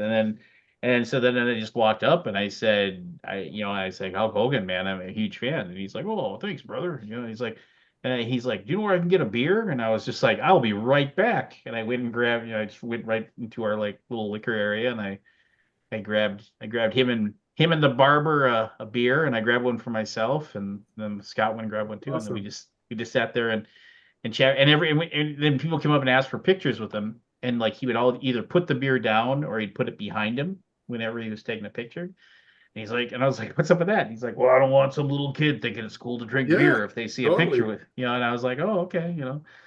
And then I got a picture. I was just like, and I said, and I got the picture, and I was like, "Hey, okay, can you do one where, like, you got me in a headlock or something?" And he's like, "Oh, I'd love to do that, brother, but my lawyer won't let me do that because all it takes is one person to like say, 'Oh, mom, my neck hurts,' and you got a picture of Yeah, you you with, told this before. yeah, Yeah. yeah." And I was just like, all right, I understand." He's like, I trust you. I know you wouldn't do it, but my lawyer would never let me." So I was like, all right. I have I met a guitarist idol of mine when I was probably 15 years old. I went to HMV, a record store here in Ottawa, and met Rick Emmett. He's the guitarist for Triumph, and big fan. And then a little while later, I think about 3 or 4 years later, he was on his own solo, and I was like still a huge fan. And he went. There was this big show. This like I think it was like a Monsters of Rock. It was called. So there was like 9 or 10 bands from 11 in the morning until like midnight. And it was outdoor stadium, and he was in the afternoon sometime. And I had gone to one of the t-shirt vendors, and they all had backstage passes, right? I'm like, how much would you charge me to buy your backstage pass from you? And this is back in 1980 or maybe 89 or something like that. And I think I paid something like 60 or $70 for a backstage pass in 1989 dollars. And and I was all stoked because I was gonna go meet Rick Emmett again. I was because we were Oh great. It was yeah, gonna be yeah, yeah. awesome. So I wait. He performs. It was great, and then I go a little bit later, and I go back. I don't know what I was thinking, but I go back there. I'm like, yeah, I'm here to see Rick Emmett. They're like, oh, he was gone a long time ago. They Oh said no. to me, and like me as a kid thinking, oh yeah, they just all hang out there. They just, they just wait. They party back there. They just hang out there for a long time. No, no, no. He was like gone like half an hour after he performed, and it was just I remember just being so crestfallen about that. It was just so sad. But Never meet your heroes, yeah, as they say. he's actually performing, and I think he's in his 70s or 80s now. 71. He's 71. Yep. So he's performed. He had some shows, and he just put out a book, 10 Telecaster Tales, and I was gonna go buy tickets for it because it's just like really intimate setting, like some cocktail tables at a little bar restaurant in Toronto. But it did not work out timing wise. And they weren't even that expensive either. It was like $85 for a ticket. How is that not expensive these days? It's crazy. $85. Yeah, Canadian, so That's it's like 60 for you guys. what No. kind of show? Pardon? What kind of show? It's so he'll be on a stage, but the restaurant itself has like maybe a dozen circular high tops, So really not that many people are going to be there. Maybe Yeah. 50 people. Be an awesome show. I saw him one time do he came here and he did a Clapton show. So he just did all Clapton tunes. That was kind of neat. Hmm. Clapton. Um, Clapton. one second. Excuse me. Went up a level tonight. Woo! We're What? now level 3. Level 3 what? I am a sorcerer. Oh, I had my first gaming session.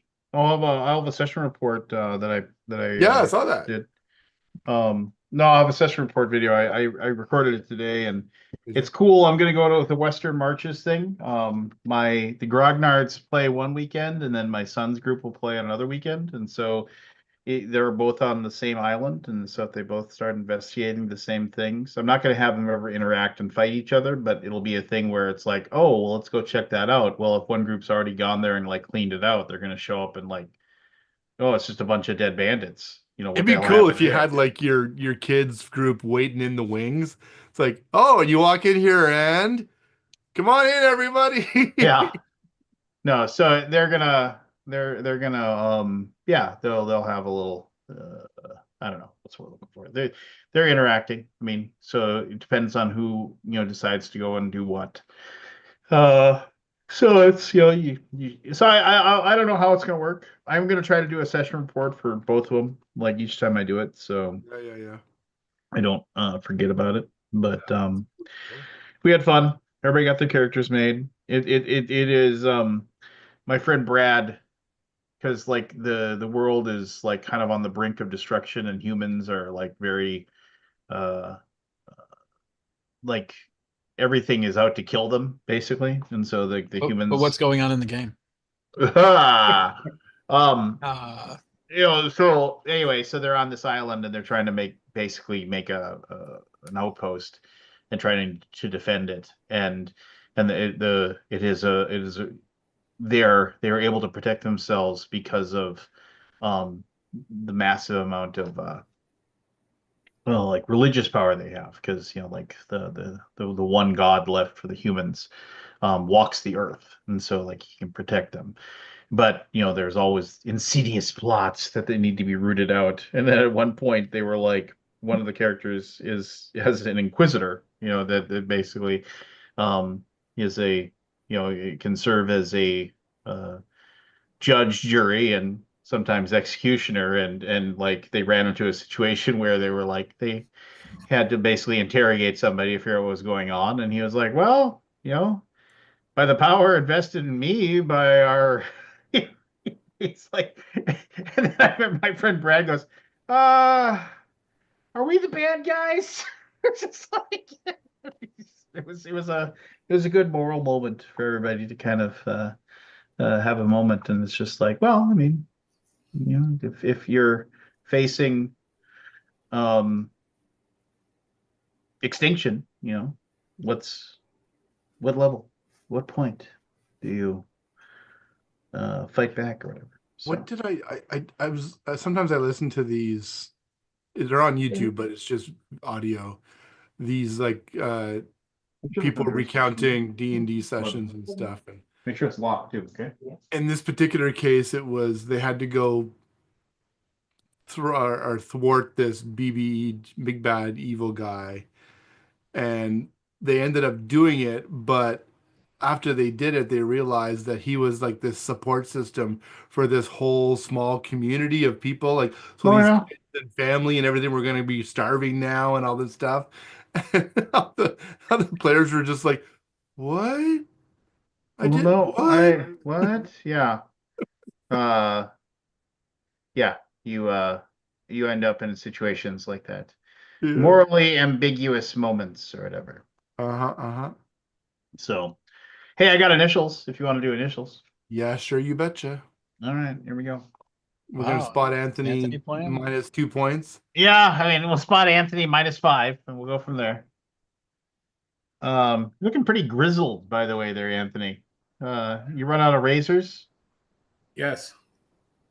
Very good. I'm in Ramadan right now. Whatever makes you happy, Can't shave for the month. if you say so. I've been doing it for years. Just didn't Did even you know. convert, Anthony? What? What? Did you What? convert to No. Oh, No, I it's- didn't. I was kidding. It is joke. He make joke. Hey, Joey Bosa going to the Vikings. Well, I mean, he got cut. I mean, but we don't need him. We don't need him. I mean, we got Ginkle. We got we're flush with defensive ends and edge rushers. I mean, we got Dallas Turner. We got Ginkle. We got Grenard. It's I mean, Van Ginkel. well, you know what I mean. So we're pretty set with that. I mean, if he, what, he'll probably end up going to, excuse me. San Fran played with his brother. yeah, I mean that's possible, but what I think is what's more likely is he'll go to like Green Bay. Green Bay needs an edge rusher, big time, and they have the room. They have the room to sign him. So, all right, here we go. Oh, check this out. Sorry, this is pertinent to our conversation earlier. I'm just gonna share my screen for a second.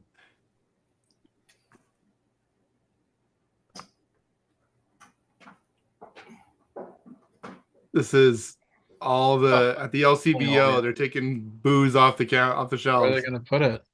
I don't know. They're not going to give it away. No, but they'll just sell wait it all till and then I'll reorder. they'll just wait till it's not gonna go bad. Yeah, alcohol doesn't go bad. I mean, just doesn't. Sorry, you were saying that's No, I wasn't saying much. The initials are TF.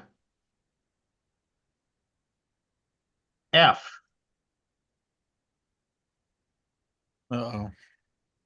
Team Fortress. Yeah, I mean that'll work. I mean, and I'll remind you that definitive articles can be the first word. You gotta like pull your little earlobe as a hint. Yeah, here we go. Clue one. This is often connected to babies. TF. Yeah. Number 2. Recent statistics say that less than 2% of the population of the United States receives this. Matt, Go for it. trust fund. Trust fund is right. Nicely done. Nicely done. I'm glad I wrote 6 for that one. All right. You want to say the other ones? No, I'm not going to waste everybody's time. Item number 2, clue number 1. Had plenty of screen time in 1991's Robin Hood, Prince of Thieves. What a horrible movie. I went back and watched it. I was like, this is not a good Is that the movie. Kevin Back in the Costner one, day. or is that oh, Men in Tights is the other one? Never No, mind. it's Kevin Costner. It's Kevin Costner. That's the Bryan Adams one. Yeah. Anyway, clue number 2. Also appeared in the animated cult classic Adventure Time.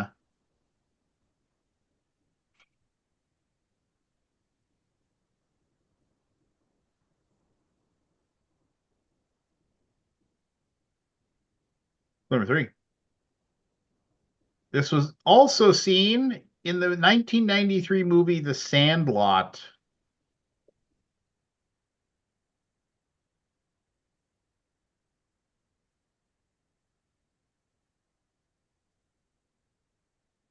Number 4. Also appeared in 2008 movie Step Brothers.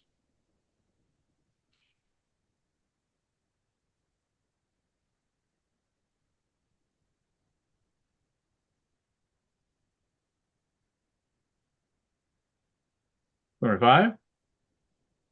Heavily connected to Swiss Family Robinson.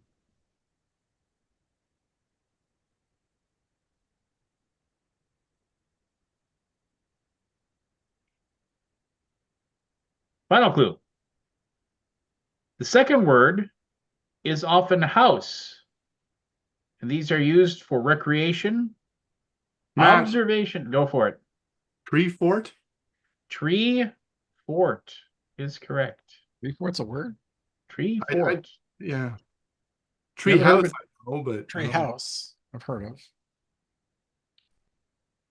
Okay. Well, don't you okay me? Don't you? It sounds like a I don't know. Tree fort is a Bit word. of spit take. Don't you okay me? Don't you? I mean, anyway. I'll have a grievance after. Yeah. Is it people? There's even 2. There's 2 board games called Tree Fort. Anyway, clue number 1. This is connected to a popping sound.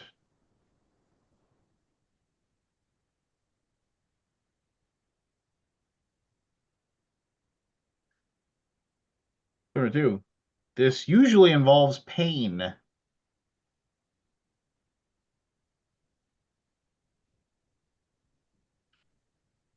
Matt, Go for it. Tib Fib. No. Eh. It's a fracture, right? It's like- Clue number 3. The scientific name is, I gotta make sure I read this correctly, stenosing tenosynovitis. oh shit, I know this. Anthony, Anthony. trigger finger. Trigger finger is correct. I had to look that up because of the thumb stuff I was having issues with. One of my clues was Wyatt Earp had an itchy one. All right, here we go. Clue number 1. This has connections to Billy Joel, Paul McCartney, and the Eagles.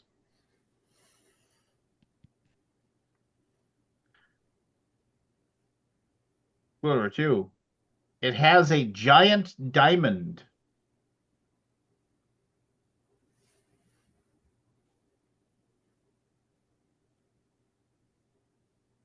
Clue number 3.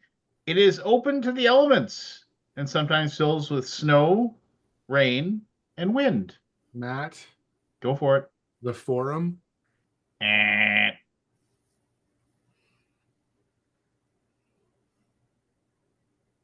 204. This is a sports stadium.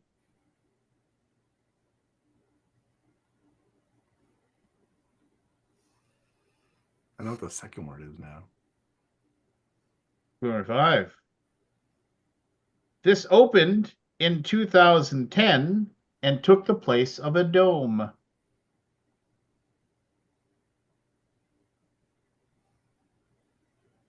Anthony. Go for it. Turner Field.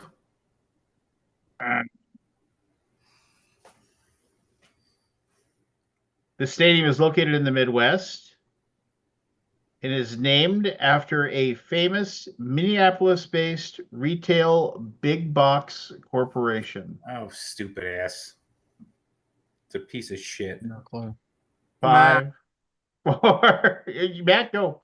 No, you I already guessed. Already guessed. rang in. 5, 4, 3. Aldi. Aldi. 5, 4. I don't know. Big box store, Aldi. Think of it. D, big box store. Target Field. Target Field is correct. Okay. Well Thanks, done, Aldi. Thanks, Matt. Target Field. The gimme. And we have cheap owners. So Target Field? the Target motto is expect more, pay less. And they said, well, it fits our owners perfectly. So, number 1. This wasn't mass produced until 1940, mostly because of the World War. Anthony. Go for it. Tinfoil. Good guess, though. It is a good guess. Clue number 2. This is typically red or green.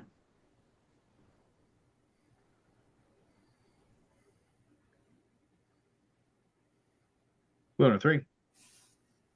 This is often changed.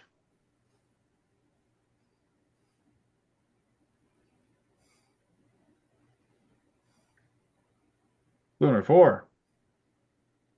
It is usually poured.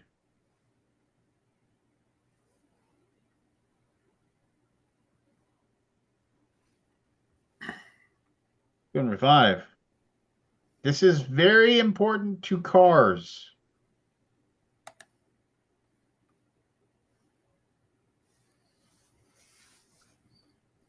Final clue. Matt. AC. Was that? Transmission fluid. Yeah. I thought I heard 2 people say something. The transmission fluid is Fluid. correct. I knew it was fluid. I just didn't know what kind of fluid. Yeah, there you go. Transmission. You don't know anything about cars. You're right. I don't. Ha. I knew it was a fluid though. Yeah, Just didn't know you did. what type Well, of- it was poured. I mean, most things that are fluid. Yeah. Hey, you were connecting Yeah, the got dots. it. You were getting there. You were getting there. Good for What was you. the last clue?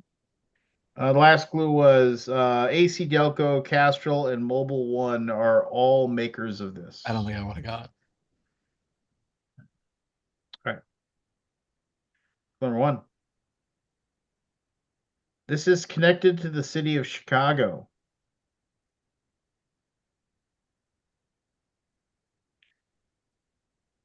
Number 2. It includes a famous bus crash.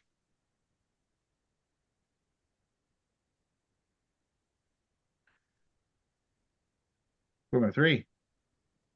This included a murder.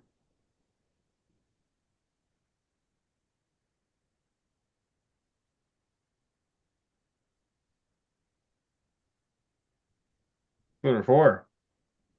It involved U.S. Marshals. Anthony. Aldi. Anthony. The Fugitive. The Fugitive is correct. I didn't kill my wife. I don't care. I don't care. I watched that so many. I had the laser disc of that. It was so many. I watched it so many times. It's such a good movie. Uh, It's so good. And if you go back and watch, you realize like there were like so many big time actors in there with all the little roles and whatever. I was Like go back and watch it. It's just like look at the cast list. It's just like, oh my gosh, he was there. Oh my gosh. You know, and that's also the guy who plays the police officer that gets shot on the subway was the janitor in Scrubs. And then and the janitor was like a major role or whatever. And then they always nobody referenced it. And then like somebody finally referenced it in Scrubs and they said, "Wait a minute, I know you. I watched The Fugitive the other time." And he's like, "I don't know what you're talking about." And then at the very end, like they're sitting there and he does a favor for the janitor, and the janitor kind of goes, "Just once," and he turns and looks at him and he goes, he goes, um, he goes, "Stop right there, Dr. Kimball," or whatever. He like pretends he's got a gun or something like, "Hold it right there, Kimball," and it was just like, "I knew it was you," and he just goes, "Shh." But anyway, clue number one. Strangely connected to Val Kilmer in 1984.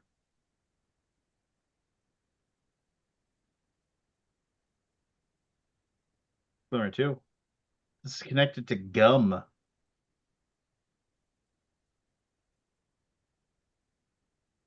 Matt, Go for it. tinfoil. Good guess though. You wrap the juicy fruit in the Yeah, tin. yeah, I feel you. I feel you. Clue number three. This is connected to Elvis Presley. I still think tinfoil works. No, maybe. Clue number four. This is connected to ice cream. Tinfoil.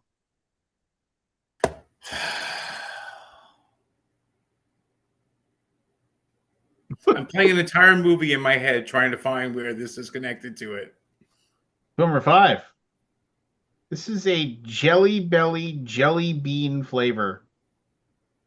Anthony. Oh, Anthony. Tutti Frutti. Tutti Frutti. yes, Oh, sir. Rudy. Tutti I'm playing the entire Top Secret movie in my head. Is Little Richard in there somewhere? Yeah, last clue was Little Richard. Okay. 1955 Little Richard classic. There you go. There you go. We got plenty more. It's anybody's game. Anybody's game. Number one. This appeared in a excuse me. Number one. Appeared in an iconic scene, if it could possibly have one, in 1999's Deuce Bigelow Male Gigolo.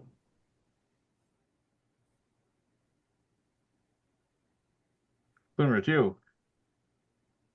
This is the focus of a Pixar movie.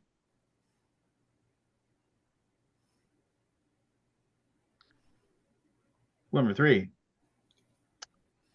This also appeared in The Little Mermaid. Right, I froze for a few seconds. What was the second one? Second one is this was the focus of a Pixar movie. Okay. Next one was also appeared in The Little Mermaid. Anthony. Go for it. Oh, went on backwards. Never mind. Now we'll let slide, I guess. Clue number four. This is a general term.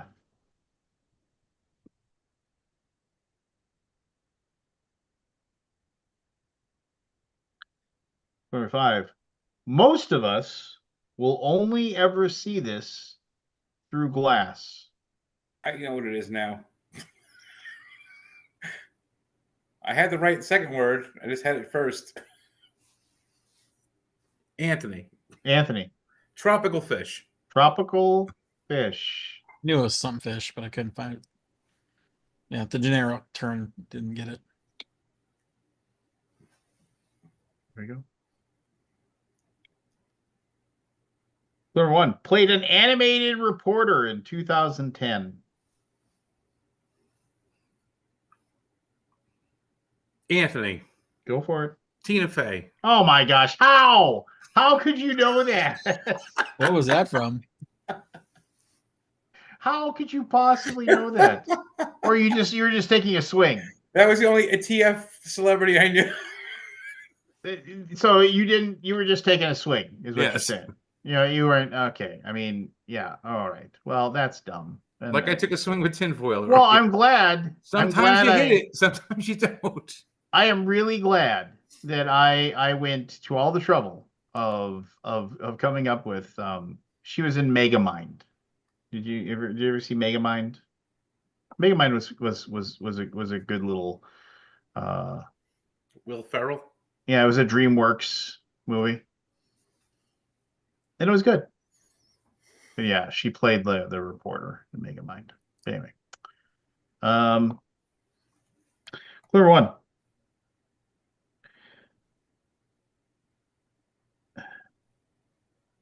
Okay, clear. Actually. Clear one. In a way, was played by Billy D. Williams in 1989. Billy D. Williams.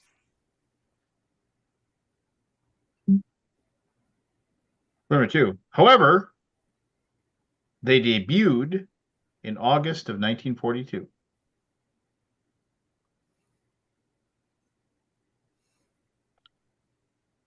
Number three. Anthony. Go for it. Two-Face. Two-Face is correct. Billy D. Williams played Harvey Dent. Harvey Dent. And he took the job because he said that they were going to have Two-Face in the next movie, and he took the role because he wanted to play the villain. And then they didn't do anything with it, and by the time they got around to having Two-Face, they gave it to what's his face.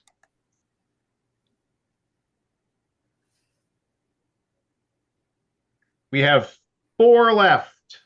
Four left. I can win. You can win. Aldi, you're out. This is just for glory at this point.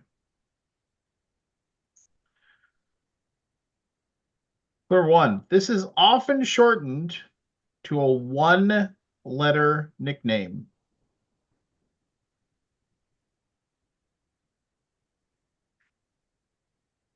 Number two. This is also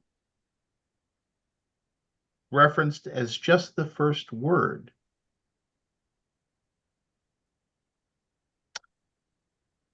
Number three. This is most often associated with a whistle.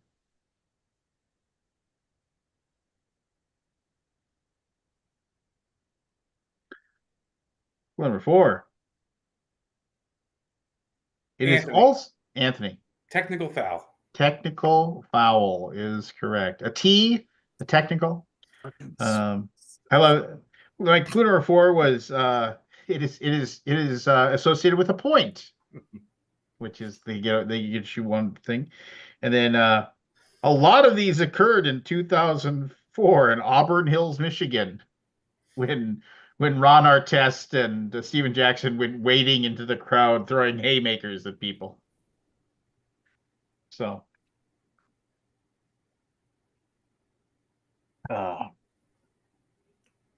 There you go. Clue number one. Often gives out money. Well, we know it's not the first answer that we had. Clue number two. This is more of a Western thing.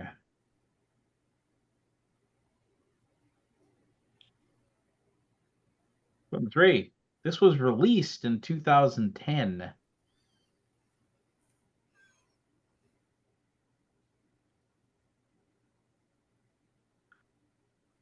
Clue number four. This is associated with enamel.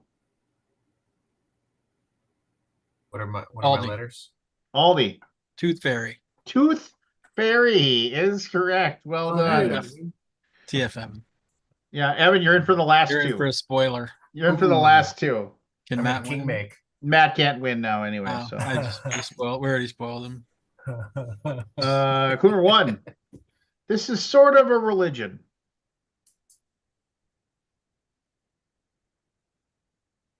Anthony just left. He dropped the mic. He's already. He's like, I'm winning. Oh, he's back. All right. Clue number two. This can be used.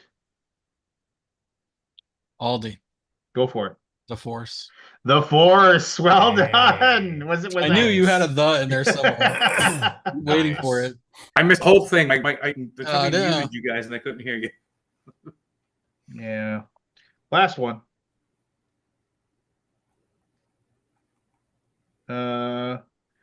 Connected to Amazon's Homecoming. What? Number 2. Connected to the Big Guava.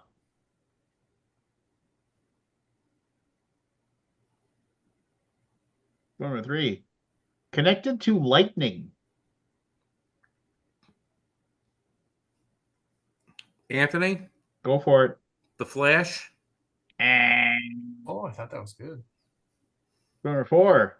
Connected to Magic Mike.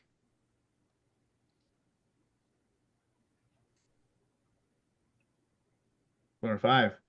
It's connected to Rays. Rays? Final clue. This is a coastal city in the Sunshine State. Anthony. You already guessed, Anthony. 5, 4. Matt. Anthony. Tampa, Florida. Tampa, Florida is Not correct. called Tampa, Florida. Tampa, It's Tampa Florida. Bay. You gotta put your Florida. Lance thinking. No, it's Tampa. Tampa Bay is the area. Tampa is the name of the city. Yep. Tampa by the Hampa. Tampa by the Hampa. Hello, My daughter's now Evan. doing a Boston accent. Diapers going to Hampa, not the garbage. What's up, Evan? What up? Yeah, Evan. What up? What up? Matt, you want to do your grievance? Yeah. What was it Lay it again? on me. Isn't it when I gotta someone- remember what it was. When someone enters a room like he knows what's going on. I can't remember what it was. I'll think. I have a grievance. I'll do my grievance in the meantime. Yeah, please do. So, we bought this house almost 4 years ago. And when we came and looked at the house, like I have this huge fireplace. It's massive. But it's like this really dark, uninteresting brick. So my wife didn't like it. And I said, well, we can reface it. Right. So we've gone and bought this really nice ledger stone for it. And because the fireplace is so big, the opening for the hearth is really big also.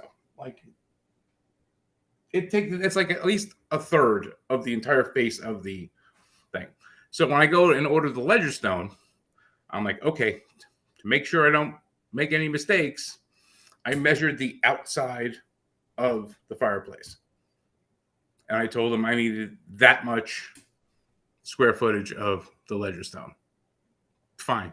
Get it, give it to me. We get it. We never get around to doing the front of the fireplace. I started sitting here. Finally, I'm just like, we'll get it done. Have somebody come and do it, and I'm fucking 3 tiles short. Like they don't sell that anymore. you know what they say? Like you give an extra, 10% you add to your square footage, Right. or whatever. I literally added 33% to what I was supposed to need. So now that's bad enough. So now I have to go and find the matching tile, Right. which the place I bought it from does not carry anymore. Right. So I have to go online and order it. So I find a place that has it, see the price, not horrendous, but okay, it was still more than I paid originally. I call them up. I'm like, I'm hoping you have this in stock. And again, I need 3 tiles. Actually, I needed 2.5. I could have, worked with what the pieces we had left over to patch the other little pieces of it. But I'm like, you know what? I'm gonna get a case, which is 6, because I know they're gonna ship it, and It'll be at broken. least one of them's gonna break. Yeah. So I order a case, and they quote me $78 to ship it. So I'm like, well, it is what it is. Fine. So I pay like $120 for the tile and another $78 to ship it. Okay, great. Think Did you everything's ship fine. it good though? Wait. So then I guess I get a message from them the following morning saying that FedEx will not take the box that's too heavy. Oh, fuck off. So they have to send it what they refer to as light freight. And Oh, I'm like, nice. oh, so they're going to put one box of tile on a pallet and bring it to my house? Yeah. I'm like, okay. I was like, and how much is that going to add to the cost? $85. So my shipping was $150. The tile was $110. So it arrived today. The UPS brought it, but like it's in a big box, a box much bigger than the box of tile, and they literally put it in the box, wrapped it all up in plastic, and then put expanding foam around the entire thing. So I'm thinking, oh, great. I opened the box, six 18-inch long tiles in the box. I got 3 that weren't broken. Oh my gosh. Which is fine. Because we need to break them up to patch in the ends anyway. But I'm like, Yeah, but at those prices, $250 for 3 tiles. right? Like they had a thing, I filled it out. Like if the damage, I took pictures and said, I'm like, I don't need replacement tiles at this point. Just see if you can give me some of my money back. I'll be happy. If you can't, I don't care. The fireplace will be done. My wife will be happy. But I was like, you got to be kidding me. So when we moved into our place 20 years ago or whatever it was, we also didn't like the look of our fireplace. Do you know what we did? We painted it. Yeah, well, the thing about it is it's huge. So even to paint it wouldn't look good. No, I guess not. It's $4,700 worth of paint. So I mean, I think I've spent like $1,000 on the tile, the original tile, and then another $250 plus. Oh. Plus, I paid the guy $700 to install it, and he was really nice. He's like, and he's like showing me like I like didn't make like didn't break anything. I didn't make any bad cuts. This is what I have left over, and I'm like, so I was trying to figure it out. He's like, well, I have one left, and then he goes, well, maybe you can go to like Lowe's or Home Depot and find something that's close, and then I said, yeah, but it's gonna be different. Yeah. Yeah. That sucks. But so it's here. He should be coming probably on the weekend to finish it up. My wife will be happy. Maybe one less thing I'll have to hear about doing. So anyway, and the thing that was funny was we had gotten quotes from other people to do it, and they wanted like $1,200, $1,500 to do it. And I was like, oh, Jesus. And then this guy, we came, and his father, his name is Mason because his father was a Mason. Obviously. and he was a young guy, but he's not. Not only my name, it's what I do. He came, but I was funny. The reason I took a shot at him, it was nice and everything. But my nephew was almost named Mason for the same reason. Yeah. But he came and like he did a great job with it, and he's like really nice, and he's like, yeah, I'll come back, and he's like, oh, and then because whoever put the fireplace in, like the bricks are not flat on the sides. Like it's the brick itself, not the way they're laid. They're like a little bit of wave in it. So even though he cut this tile like perfectly straight, there's like little tiny gaps on the ends. So he's gonna come fill all that in. He's gonna seal it all for us. And I was like, okay, whatever, So what I ended up saving, getting him, I ended up paying for the extra tile anyway. But then again, I would have paid somebody else more, almost twice as much for some of them, and still had to pay the extra $250. And they probably wouldn't have been as like, oh, well, we're doing another job. We'll come back whenever. He's like, yeah, it won't take me that long. He was like, maybe I come back, one night, or I'll come on the weekend and finish it up. He lives up like 10 minutes away. Nice guy. So that was my grievance. I over measured, told them what I needed, and they still didn't give me enough tile. I didn't remember my grievance, but I have another one, and it's more of a grievance against me than it is against something else. You have a grievance against yourself? I do, because I did something boneheaded. I did a boneheaded thing. So at the shop, we got, do you know what a feather flag is? So it's one of those flags that kind of come up and they kind of curve a little bit, and it usually says like open or sale or whatever along. Yeah. Yeah. So Giselle bought one for the shop, and I had to fucking jerry rig it to because the bottom, the stupidest thing, like it comes with a cross brace bottom with a little chrome shaft about that tall that the pole goes onto. But the thing is there's a hole in the little chrome shaft that you put the little nub that you put it on, but there's no hole in the actual thing to put like a cottering pin through. So this is obviously a indoor flag because it couldn't stand up to any wind. Any wind will just fucking take it and launch it into the atmosphere. So I ended up drilling a hole into the thing and getting it in, and then the screw would come loose, and I ended up epoxying that, and after it lasted about 8 months maybe, and then it completely fell apart. So she orders another one. I'm like, okay, I learned my lesson this time. I'm gonna engineer the fuck out of this thing so that it won't break. So I call up this welder in town. And I said, this is what I want to do. Can you help me? He's like, yeah, I can totally help you. And he's like, it's 120 bucks. I'm like, great. That's more than I want to spend, but you know what? It'll be done with, over with, dealt with, fine. Yep. I won't have to worry about it again because we're gonna make this thing as secure as a brick shithouse, right? So he comes to the office, he picks it up, we talk about it. He's like, yeah, great. He takes it away. I go to Gamma, I come back, he drops it off yesterday. Or 2 days ago, and he drops it off, and I'm like, yeah, this is amazing. This is fucking awesome. This is not gonna, other parts of this thing are gonna break before this part does. Great. And so I'm like, how can I pay you? He's like, Interac email transfer. I'm like, perfect. I'm like, what's your email address? Great. And I said, sorry, how much was it again? He's like, it's $400. I'm like, wait, what? You said 120. He's like, no. He's like, per hour. I'm like, what? So I look at my email, and of course it does say 120/H. Right. Right. I'm like, oh. Son of a. He's like, well, I drove it here, and I came to pick it up, and I drove it back. I'm like, I would have driven it to you if you were gonna tack on 120 bucks for fucking driving. Yeah. So I have a grievance against myself for not seeing all of this. Yeah. Yeah.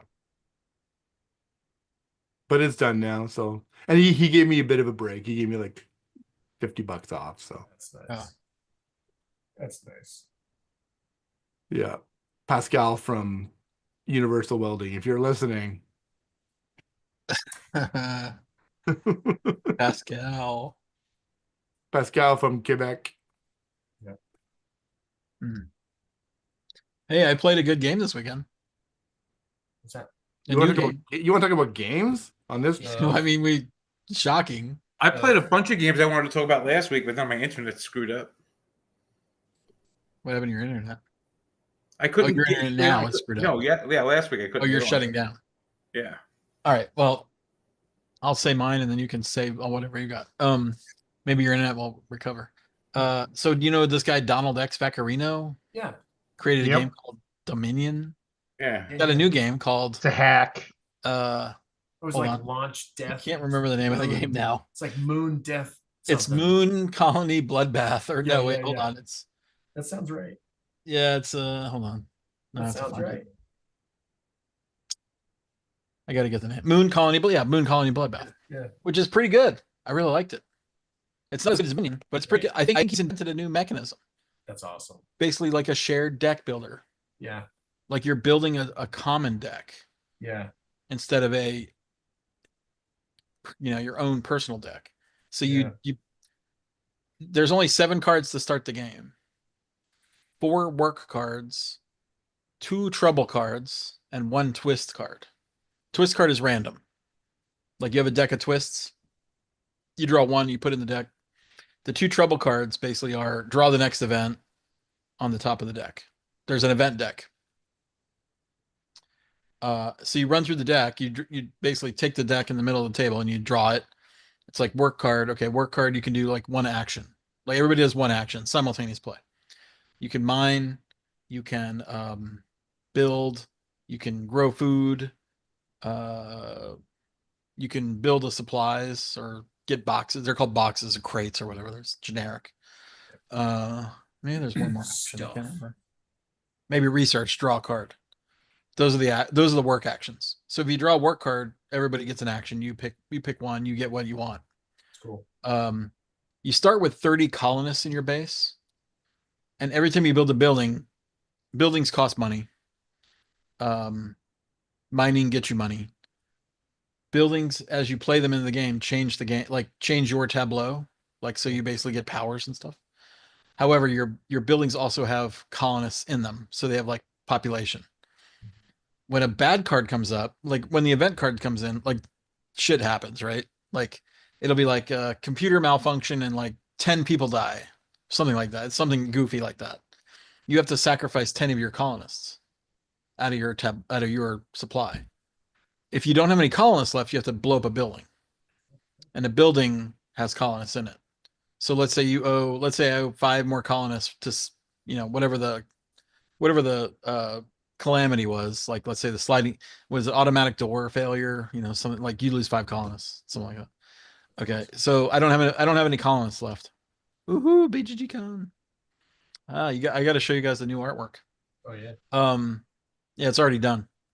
Nice. So if you don't have enough colonists to fulfill your obligations, you have to blow up a building, which basically like messes up your tableau, right? Yeah. So you blow up a building and it has a number of colonists in it. So like let's say it has 10 colonists in the building. 5 of them you have to sacrifice, and then you have 5 change. So you lose your building, you get colonists in your tableau, or not in your tableau, but in your supply, and then it's like a slowly like as the deck you keep going through the deck, and every time and the cards you play can add cards to the deck. You can add perks of your own cards to the deck. So when your card pops up, you get something, which is kind of cool. But mostly it's all bad stuff. Yeah. And then a few turns you're kind of building up, and then it's like all bad stuff. And then whoever keeps their head above water, if someone loses all their colonists, the game's over. And whoever has the most colonists left over at the end wins. That sounds Super really fun. simple, very fun, we laughed a ton. Yeah.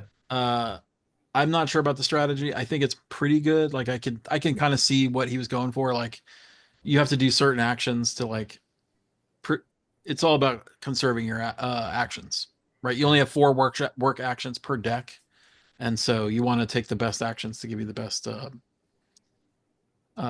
response, to like drawing cards or like putting cards into play, and it's cool. That's cool. I actually had an idea. Have you played it?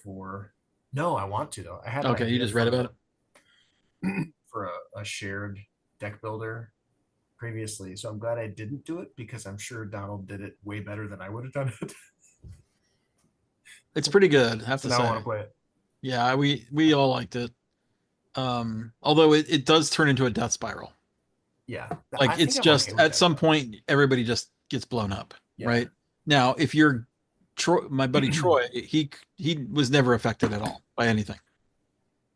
Like he never lost care. He had his engine going. Like he could keep making stuff that would just keep him above water. Yeah, keep him protected. Yeah. So, and that's I guess the goal of the game, to kind of like build your tableau perfectly, so that you can survive the onslaught, because you get to see all of it. Sounds and really cool. Putting your own perks into the game as early as possible is great, because they go in the deck, and every time you run through the deck, you draw every card of the deck. So eventually it will come out. But if I didn't know this name of this game was a title of a Mountain Goats song. Does anybody know it? Moon Colony Bloodbath? No. Mountain Goats band. Does anybody know the Mountain Goats band? You've heard of it? I've heard of them too. Anyway, it's a good game. We liked it. And then I also got to play the Lord of the Rings card trick taking game. Lord of the Rings Fellowship of the Ring trick taker. It's good. Was that Brian's game? Brian Bourne-Mueller, yeah. Cool. It's a lot like the Crew. Yeah. but with Lord of the Rings stuff. Perfectly good. I mean, it's really good. I liked it. I give it a thumbs up. Both those games I give thumbs up. And we played Bomb Busters too, which I think I've talked about Bomb Busters before. Yeah, I that's love fun. Bomb Busters. Everybody should get Bomb Busters. It's Game of the year. Everybody I played that game and I literally ordered it while I was sitting at the table.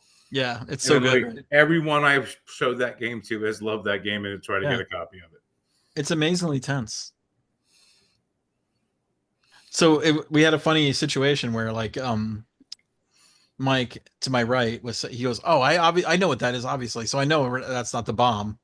And then I of course he said something that made me think I had one of those wasn't- moments too. and The he guy's and like, then I drew the thing that I thought was not he basically based on something he said made me think he had the bomb in his hand. Right. Right. And so I went, "Oh, just grab that." And then it was the bomb. I'm like, he goes, "That's obviously the bomb." I'm like, "It's not obvious." And I inferred that it was you. I thought what you said based on what you said, you had the bomb. You know, like we were doing all these like, outside the box game of the Right. outside of the game, conversations that we Yeah. shouldn't have done. Like, Right. oh, You that's said obviously the this. bomb. Like, it's not obvious to me. Like because it's a deduction game, right? yeah, we had that moment where it was like I just got through reminding my friend of like, Matt, you still have your double to use. Yes, use your And he's double. like, well, I don't need it right now because I know that's an 11. And sure enough, it was the bomb. And It I'm was like, not the 11. no, it's not. It's 11.5. 11.1. It's a bomb. 11.5. No, it's so good. How far have you gotten into it? So I have literally only played that game up until we open a box. Oh, okay. So you haven't seen any of the I've content? opened the box. Okay. But like I keep showing it to new people, so it's like Yeah, you always have to reset back to the. I don't do it all the way back. I literally start with training day. Training day. Yeah. Stuff. So, but no, it's so good. It really is, and it feels super tense. It feels like you're defusing a bomb. Yeah, and it's fun because there's times where there's always every game I've had. There's been I know where everything is, but on one person's stuff, and it's like, okay, I know you probably have it, but you don't know what everyone else has, and that's where and the thing I keep telling people, like the biggest part of that game that people forget is it's okay to fail. Because when you fail, you learn 2 pieces of information. Yeah. Everyone thinks you learn 1, but you learn 2. Yeah. The whole thing is the person who called it out has that number that they called out. Yeah. So. Yeah, no, it's a genius game. Yeah, I played that. And I've only seen like a fraction of the content. I played that like 4 different groups at my getaway thing. It was fun. I played a game twice, like a heavy game, which I never do. I played Civolution twice.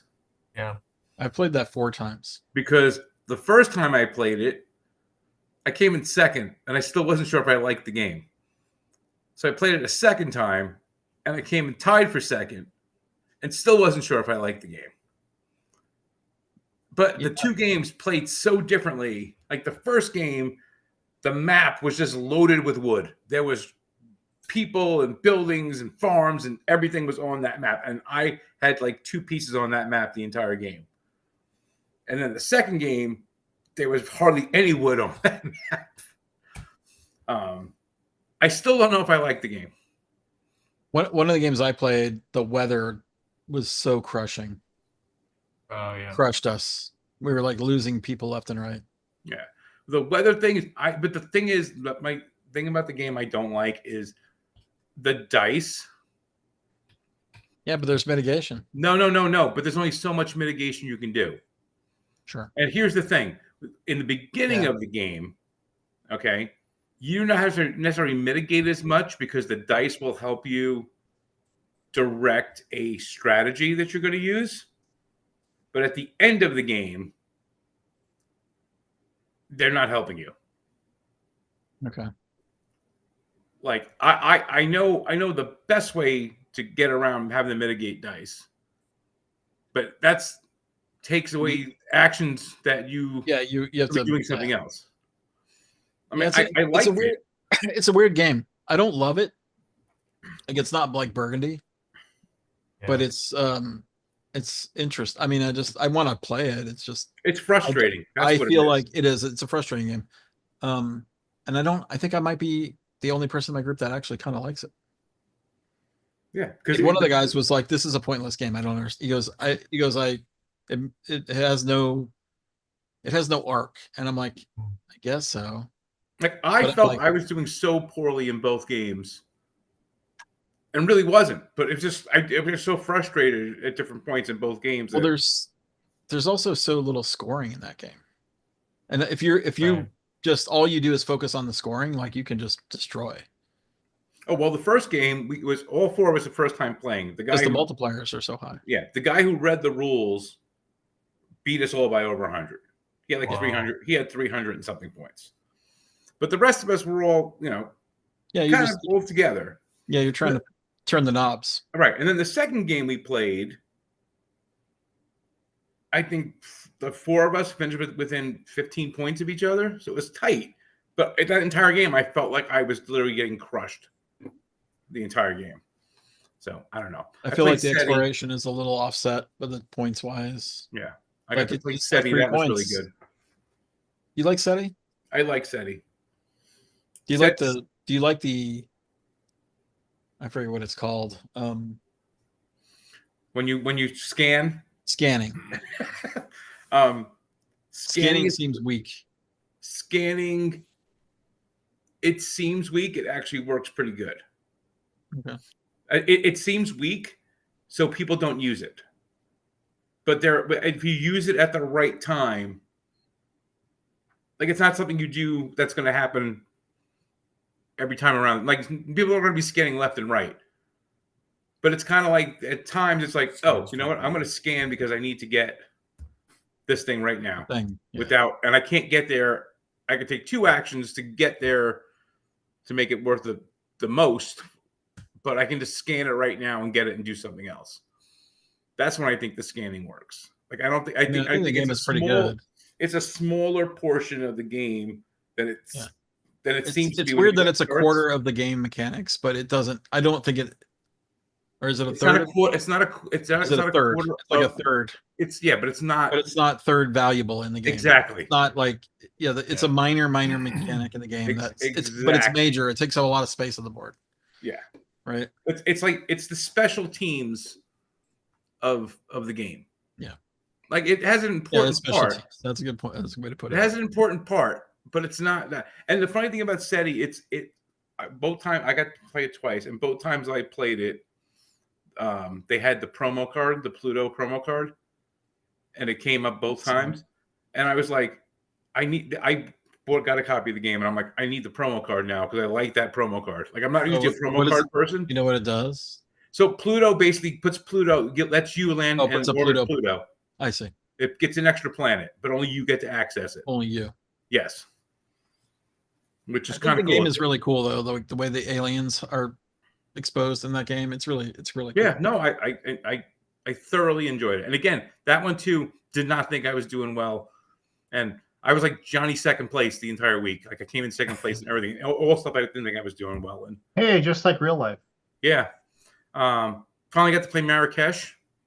Oh, good move. Yeah. Good game. Which Marrakesh are you talking about? The Queen one? The Queen one. The Feld one. It's a redo. One? Is it a redo or is it a unique? No, it's unique. Okay. I need to play that. I've not played it. It's a unique one. It's pretty good. Is that the one with the felt carpets? No, that's the old Marrakesh. That's the old Marrakesh. Yeah. I like that one. I own that one too. I'm sure that one's fine. 20 years ago. I like it. Fuck off. No, I'm not saying you're. No. Yeah. No. Marrakesh is good. It's the first Feld in a while new Feld in a while. Oh, Feld, not Felt. Okay, because no, Felt. Yeah. Like I enjoyed it more than I enjoyed Civolution. That's what I was wondering. Is it better than Civolution? Where Civolution is probably more my kind of game. But I think I enjoyed Marrakesh more. Played Arcs finally. Oh, how was that? I heard mixed reviews about that one. It's a war game. It's a very polarizing game. Yeah.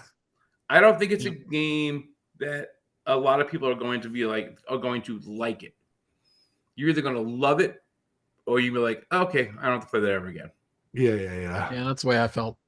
Unfortunately, I wanted to like it more, because I like all of the stuff in it. Just when I get like, it's just got a thing where you just can like lose all your shit in one turn. Like you can go to almost nothing. Can be wiped out. And then I played a game that looks way more complicated than it actually is.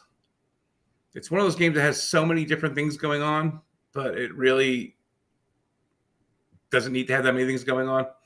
Sankori. Saint Corey. Sankori. It's Sankore. It's a Lopiano game. Lopiano Mangione, I think. Yeah, I think I know it. Yeah, it's pretty cover. It's beautiful. The game is beautiful. Like all of the little books in it are all screen printed and everything. But there's a lot going. Looks like there's a lot more going on than what's really going on. It's one of those things. If you played it out, people would look at it and walk away just because they're like, "Oh, it's really pretty," but then they'd see all the stuff and be like, "That's way too difficult for me," and it really isn't. And then we played Pampero. Yeah. Which, again, really good game. Gigantic box. Monster box. Gigantic box. But it's good. It's again, another game that seems way heavier than it actually is. Played River of Gold. Oh, I like that game. I don't like that game. No? How come? What do you like about it, Matt? And what don't you like about it, Anthony? So I like, first of all, the aesthetics are fucking beautiful. Yes, I will agree with that. But gold leaf on a board will win every time. Yeah, totally right. Yeah. I just like the approachability of it. I was able to pick it up pretty quickly. I was able, one of the things that really helps me with my opinion of games is my first play experience. Games like Terra Mystica, my first play experience is usually in the toilet. River of Gold, I was able to form a strategy fairly quickly, which is not always the case for me, and really got into how the game mechanically worked, and I liked it. No, I like the way the game works for the most part. What I don't like is there are places where you have options and other things where you have no option. Yeah, that's true. So you have options on the markets you can buy when they're there. And I also don't like the fact that they're not all in the game at the same time and you have no idea what's been taken out. Yeah, that's true. So one of my goal things was to have certain number of the whatever, I don't know what their references, but they were the black colored markets. And there literally were not enough to come out for me to even meet it because they weren't in the game. Bad random luck.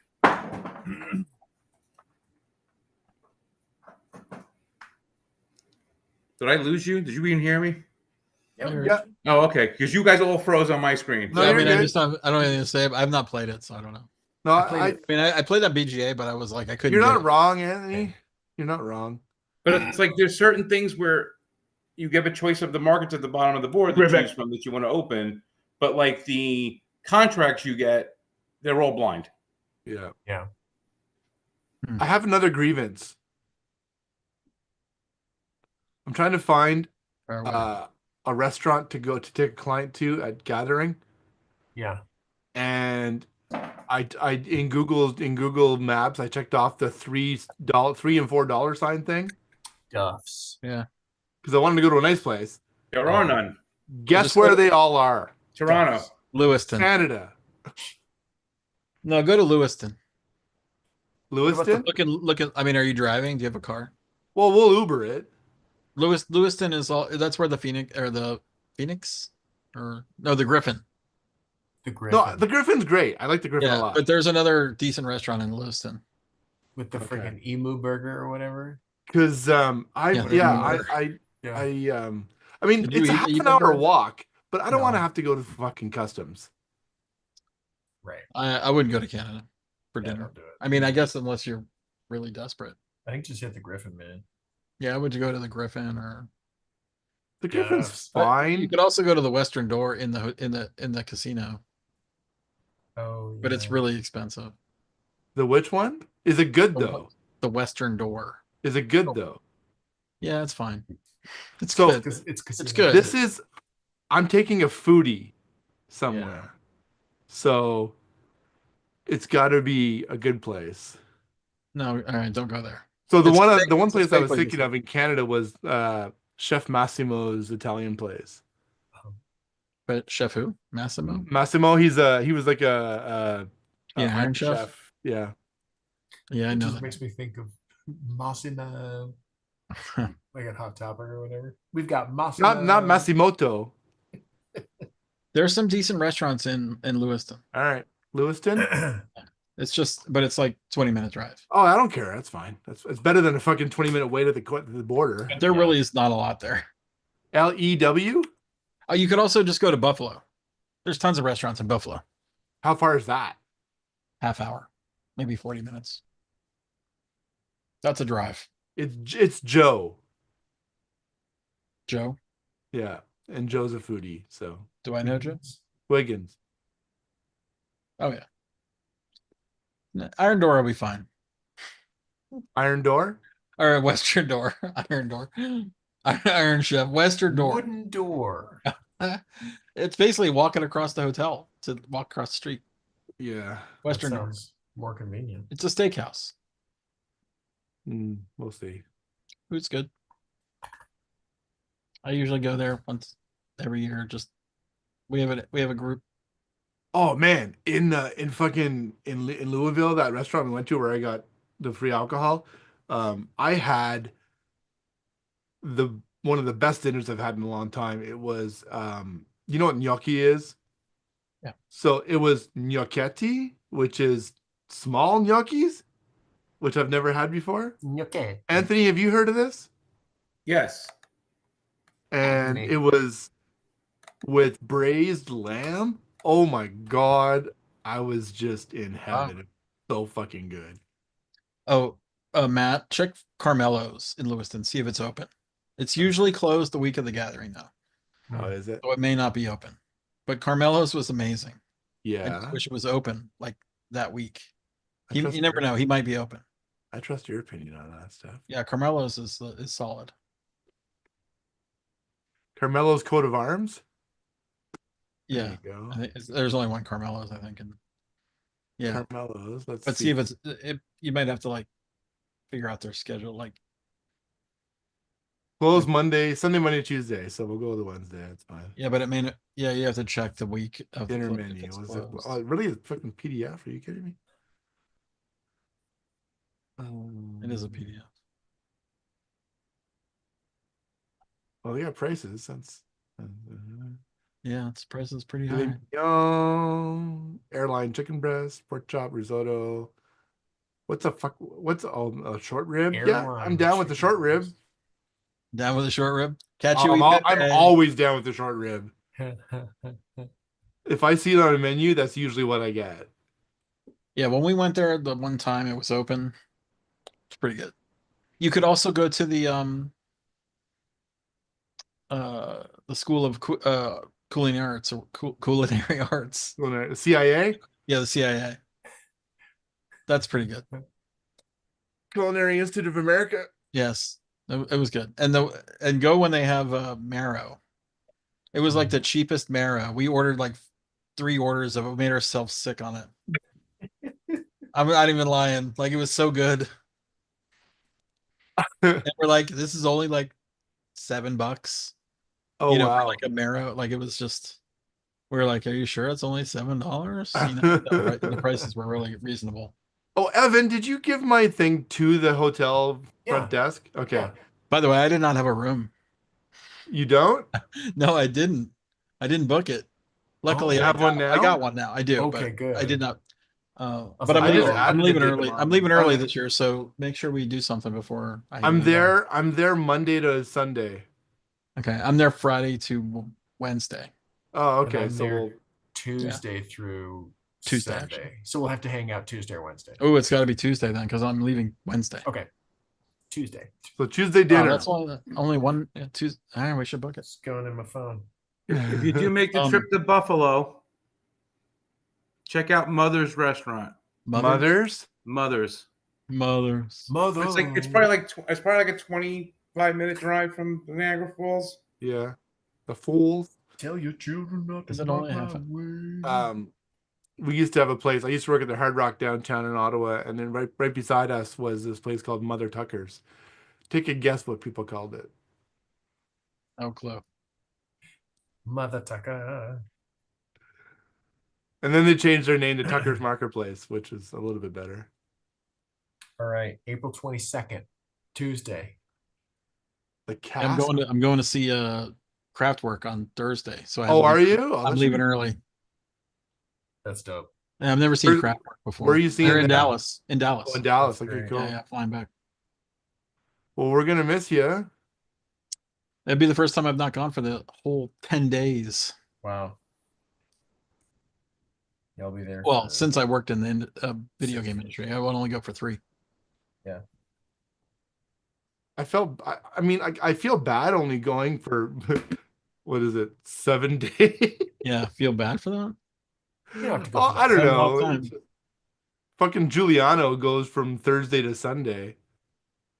What does he do? Is he a full-time board gamer? Yeah, he Does he works have a for day job? He works for 3WS, 3WS, Turbo yeah. Studios. They did like charcuterie and Yeah, stuff so like it's that. his job. Yeah. Yeah. But Yeah, 10 Tony days is a Bosco's long going to one. see Kraftwerk too. There's no way I could convince Jenna to let me be gone for 10 days. right, same here. You know, She solo I wouldn't parenting. even need to convince her. I would feel bad. Well, right. Right.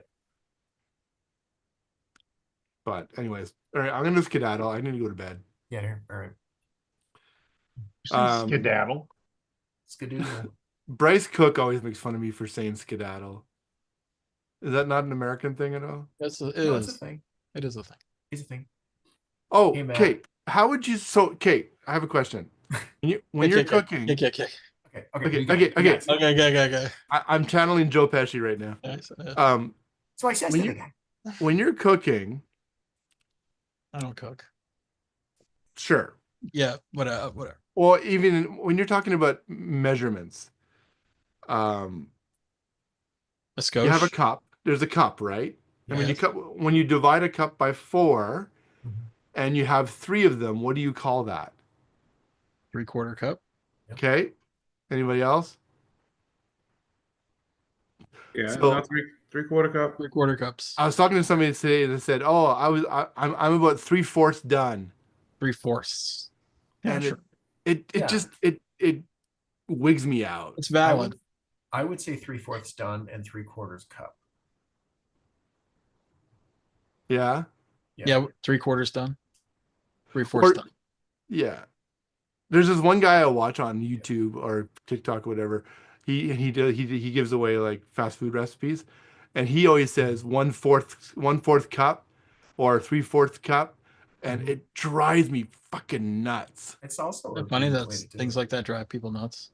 It Like it's is not a funny. big deal, right? But you just Another Yeah. thing I notice is Americans say 7th grade, 4th grade. Yeah. Yeah. We say But- grade 7, grade 4, grade 3. Oh, interesting. Yeah. no. yes, first, second, third, fourth, fifth. Yeah. Yep.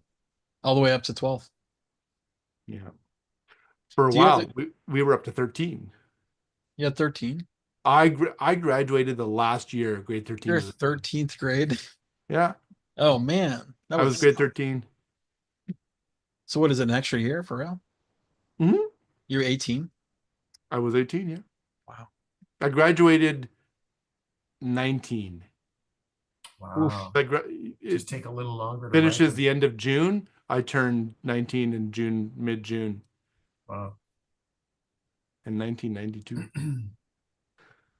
All right, peoples. Have a good night. Thanks so much. Anthony, congrats Matthew. on the win. Thank you. And we'll see you later. Yes, sir. No, if I see you first. So I'm sure Scott's played it. Scott, you played Edo, right? ITO, whatever it is.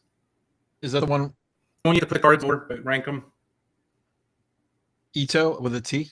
ITO. Yeah, I played it You on. have a number and you have to like. Yeah, it's impossible.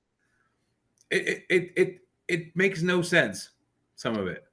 I mean, it's fun, but it's impossible. You have to play with people. Listen, you have to play with people that you've known for your entire life, and you're all about the same age. Probably so. Because we had one that we were ranking famous athletes, and like one of the guys who's near our age, like put Evander Holyfield, down.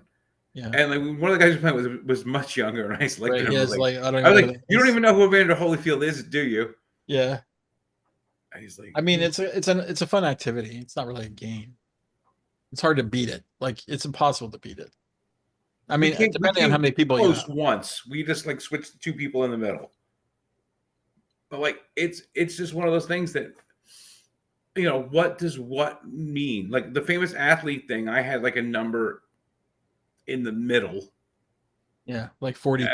And I was like, I had like 38 or something. Yeah. And I said Josh Allen. And they were arguing with me. I'm like, if you don't know football, you don't know who Josh Allen is. I said, even his fiance, who people may know him because who she is, she's not even that famous. It's like, oh no, he's way better than that. So it's not being better. It's about being more well known. Like more people. If I had like 99, I would say Travis Kelce. Who? Because even people who don't know him know him. He didn't retire, did he? No, he re-upped. He's back. I hope they have a stinker season. Although Lance wants him to win the next. I wanted him to win this year. Yeah, well, it was terrible. If it can't be us, I wanted to be the Chiefs. How did they stink it up so bad? I don't know what happened there.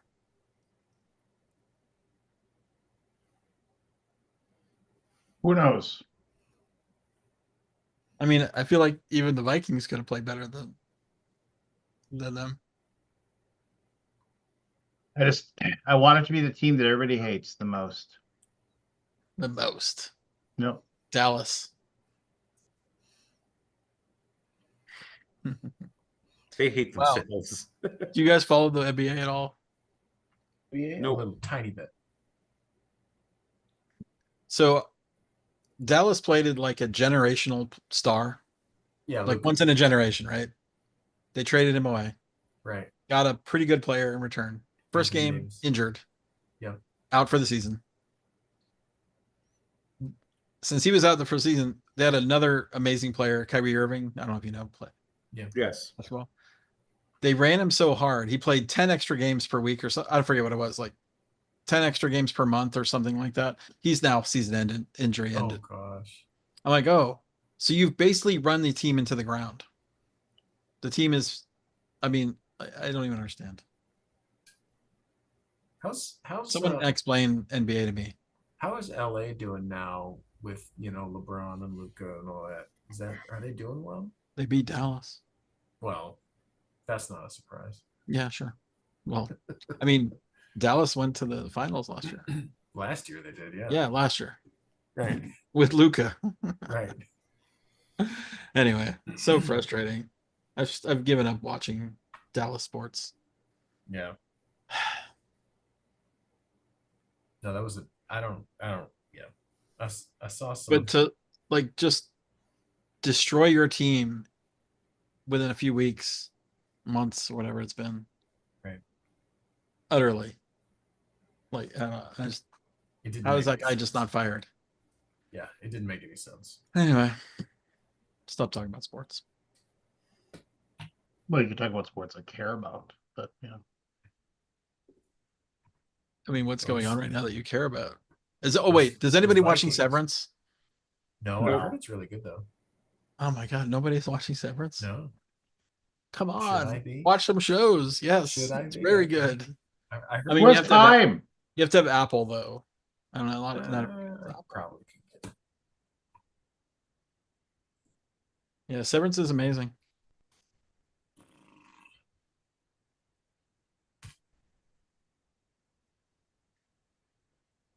Anybody watch the Oscars? No. Nope. What are you guys doing your time? I'd No not game, watch the Oscars. no games, watched no my thing movies, no last night. Oscars. What do you like? How do you spend your day? Just kidding. At work. I watched the end of Cobra Kai finally. There you go. No, I need to watch that, so don't say I'm not. anything about it. I stopped after season 2. I need to watch it though. I wouldn't mind So- watching. I thought I'd like to see. I like Cobra Kai. Anybody watch Daredevil? I watched. Watch do the one, episode 1. It's good. With our Is It's following the storyline pretty well of Daredevil Born Again, which was printed a long time ago. I wasn't. maybe I don't have an Apple account. Is Deborah and Wall in it? Yeah. Cool. So hoping she gets some juiciness out of it. Yeah. She seemed really nice when I met her very briefly with Lance. Lance introduced us. Oh, at Gen Con? I think it was BGG. She hasn't been to BG, but Gen Con. Really? She went to Gen Con. Was it Gen Con? All I remember is she was sitting with Lincoln and Nikki, and the Days of Wonder guy was teaching them Heat. And me being, me, I walked up, I was like, "What's that? Looks like Downforce." And the guy was like, "It's not Downforce." That looks like Downforce. Oh, it looks like Downforce. It must be And like Downforce. he shot me like eye daggers because obviously he was trying to like present it to Yeah. them for game night, which of course I was totally an idiot and didn't even think about it. And then as I walked away, I was like, Did you know who Deborah was at that time? I had seen her in the first season of Daredevil, I think. Okay. You knew who she Or was. whatever was out at that time. Yeah. True Blood, Daredevil. But I tried to play it cool. I was like, "Oh yeah, you're from Game Night. I've seen you on Game Night." Oh. She was like, "Yeah, that was me." Have I told you the story about how she got on the show? I don't think so. It's crazy. So Kevin Kelly, friend of mine, who lived in LA at the time, Okay. who has been on the show, his friend, he basically he's in video game journalism back in the late 90s, early 2000s. Yeah. And so we sort of knew each other through that. And then he got into board games and he came to BGG Con. He was basically a G4 TV. Remember G4? Yeah. No, I know you don't, Evan, but maybe Lance knows. G4 TV was like gamer television, like geek television. Yeah. But it was kind of bro. Yeah. But it had a show called X Play, and he was on X Play, or he was a producer for X Play.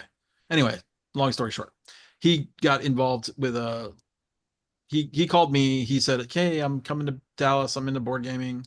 Can I get a ticket?" I got him a ticket, and then we connected and we're friends. Cool. And but he was in the industry in LA, and he was her minder. So he went to a convention. I forget what it's called, something geek in LA. I don't know. Yeah. And he was her minder Right. for the show. Yeah. And they got into an elevator, going to their next like with the minder, you're like, okay, you're going here, you're going here, we're taking you through all the things. And they're standing in the elevator. And since Kevin was on the show, he was on game night. Deborah says to him, "Hey, are you on game night?" And Kevin looks at her and he's like, "Am I being punked?" Because why would Deborah and Wall be talking to me about game night? Right. Of all things, right? And she's like, "Oh yeah, I watch all the episodes." And Kevin goes, "Oh yeah, that'd be cool. They're really fun. If you ever want to be on the show, I'm sure Link and Nikki would gladly have them on, have you on." And they traded phone numbers or whatever. Yeah. Oh, that's cool. And or maybe we not. Maybe Kevin gave her Lincoln's phone number. Is what it was.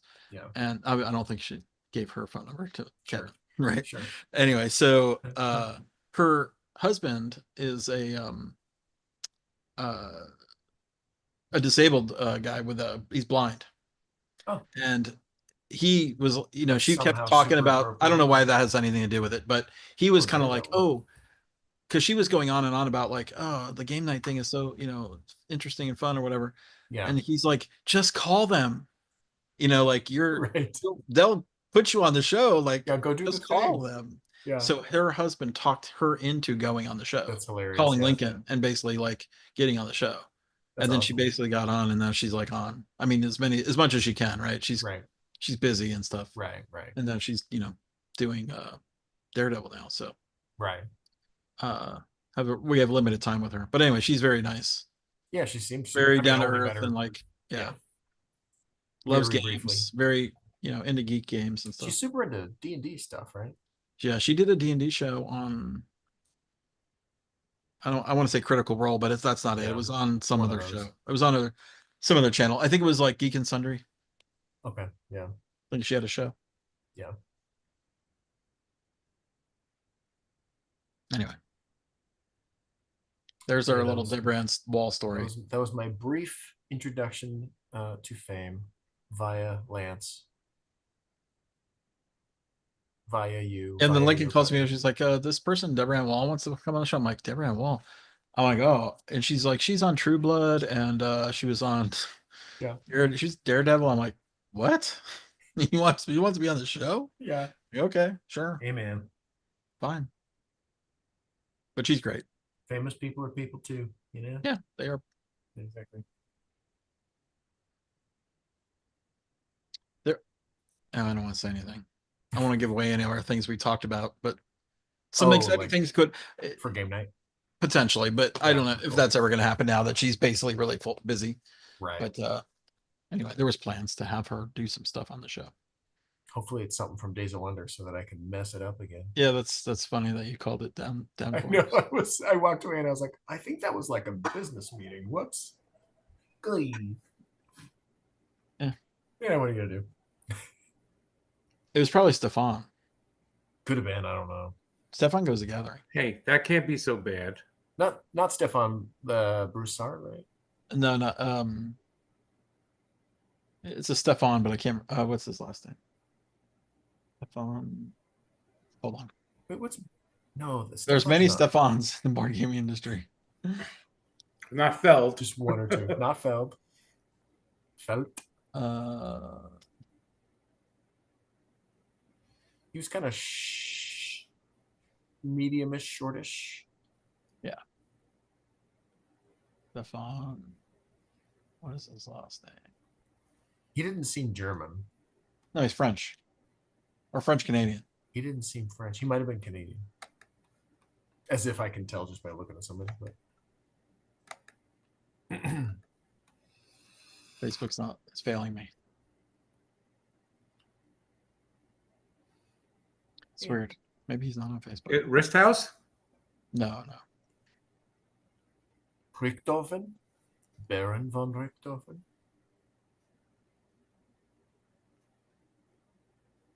Brunel. Oh. Stefan Brunel.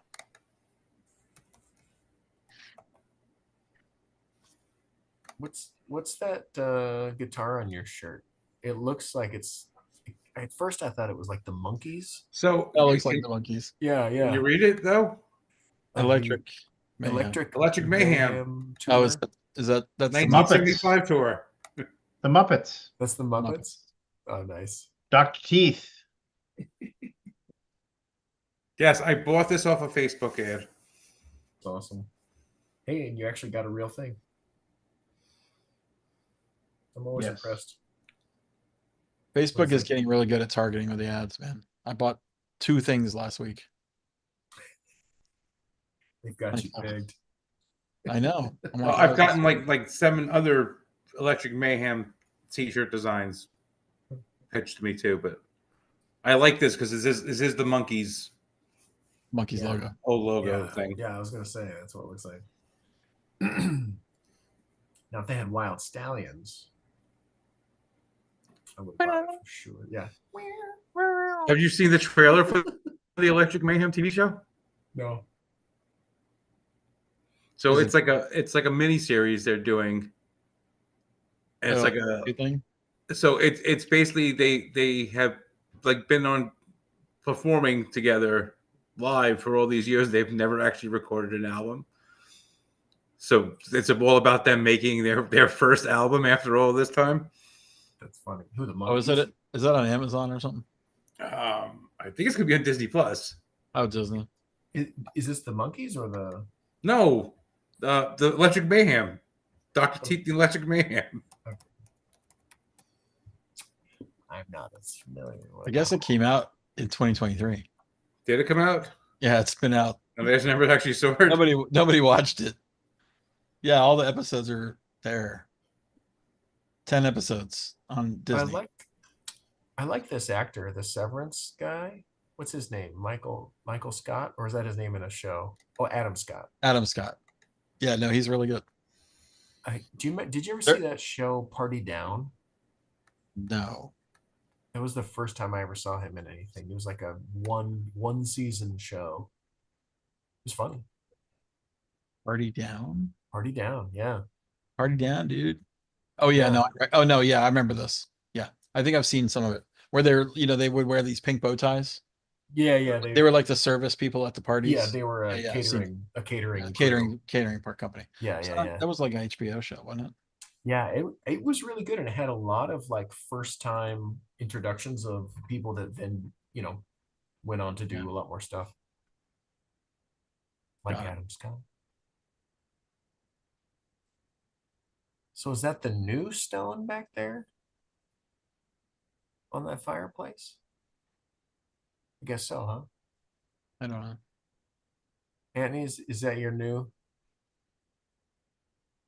No, that's the other fireplace we have. That Oh, one's okay. the way it was. I was like, was that your fancy stuff? No, that's What's the that? small one in the kitchen. Is that phone operational? It's well, I'm not gonna ring it right now. Actually, Hello? I have a landline Hello? that with the intention of actually hooking it up to the landline. Oh really? Okay. Yes, I haven't gotten around to doing it. I got to rewire some stuff in it. Operator. But yeah, the bell rings and everything. And the funny thing about it That's here, awesome. I'll see if you can see it from here. So, someone actually Oh, that's cool. put a regular rotary dial inside of it, Okay. so you can dial it like a rotary phone. A regular rotary Ring. phone. Like a from regular old 60 rotary years phone, ago. yes. Yeah. I guess there was rotary phones like up through the 90s, right? Oh, my Yeah, uncle had one until it rotary. broke and they couldn't get a replacement for it. Oh, we had touchdown. Touchdown. Did I ever tell you guys there was a BBS in the 90s or was it the 90s or the 80s where you could call BBS. in? It was basically like a bulletin Beautiful board system. steel. Did you Oh, yeah. leave messages? It was like a phone-based bulletin board system. You could like leave messages and listen to messages and stuff. Yeah, I remember those. Yeah. Famously, there was a couple of BBSs that were set up. This is like, back in dial-up modem times here in the Fargo Well, Moorhead no, area. it was only on the phone though. It was not a computer thing. Oh, Yeah, it was like a voice BBS. never knew about that. There was so on Friday night you would call in. This is me in my teenage years, right? Yeah. You would call in and you would basically be able to say like a less than 30-second message. And then it would play the next message back to all the people on the line. Oh, interesting. You weren't really talking directly to anyone. You're just It was- talking through messages. like a delayed party line. It was or like a something? delayed party line. Interesting. And I spent hours on there. And it was free. Yeah. Because you would just call. So many different people. It's crazy. You'd be on there, and then you'd call into your favorite radio station to try to win tickets. And go over here. But I remember we had this really long cord. yeah. Cord would go like across the room. Oh yeah, yeah, and it would like 20 feet cord. wrap up on coil. itself and everything. Oh Yeah, yeah. and it would like wrap around. And, like, Oh yeah. Yeah. Yeah, it was like a. Wait, Kabuki Kid, you ran a BBS on your Commodore 64? Wow. Commodore 64. I had a Commodore 64 BBS also. Did you ever play Load Runner? on the Commodore 64. Oh, Load Runner, baby. Yeah. Yeah, Lord Runner. Here we. Is that where you dig? Yeah, well, you Dig. got there's like ladders and Yeah, there's ladders and you can Yeah. dig and make people fall through it. yeah. That game was awesome. Yeah, TikTok without the visuals. Yeah, there was. It was. I just remember back in the day there was this one guy that was just always in people's faces. You know, obviously he had big. He talked big on the phone. Right. I mean, as a teenage kid Right. talking on the phone, you're like, you don't know how old he is. I knew how old he was, but he would talk shit.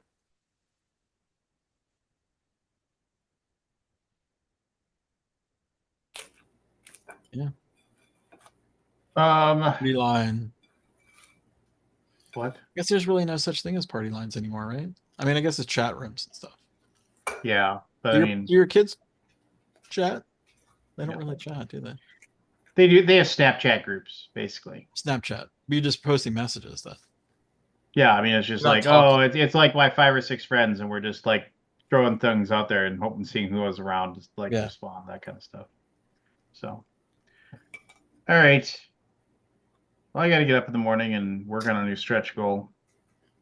Go back, Champions of Midgard 10th anniversary edition. Oh yeah. Um, How's that campaign doing? 230 grand, 236 grand, something like Off that. to a I good don't start. know. Yeah. No complaints. Yeah. Hang out after I turn off the live stream for the after hours thing. Sweet. Ooh. Ooh, Spicy. spicy. All right, here we go. Good night, everybody. Bye, Go back everybody. Champions of Midgard. It And if is you already on. backed it, go Back back it it again. Yeah. Another one.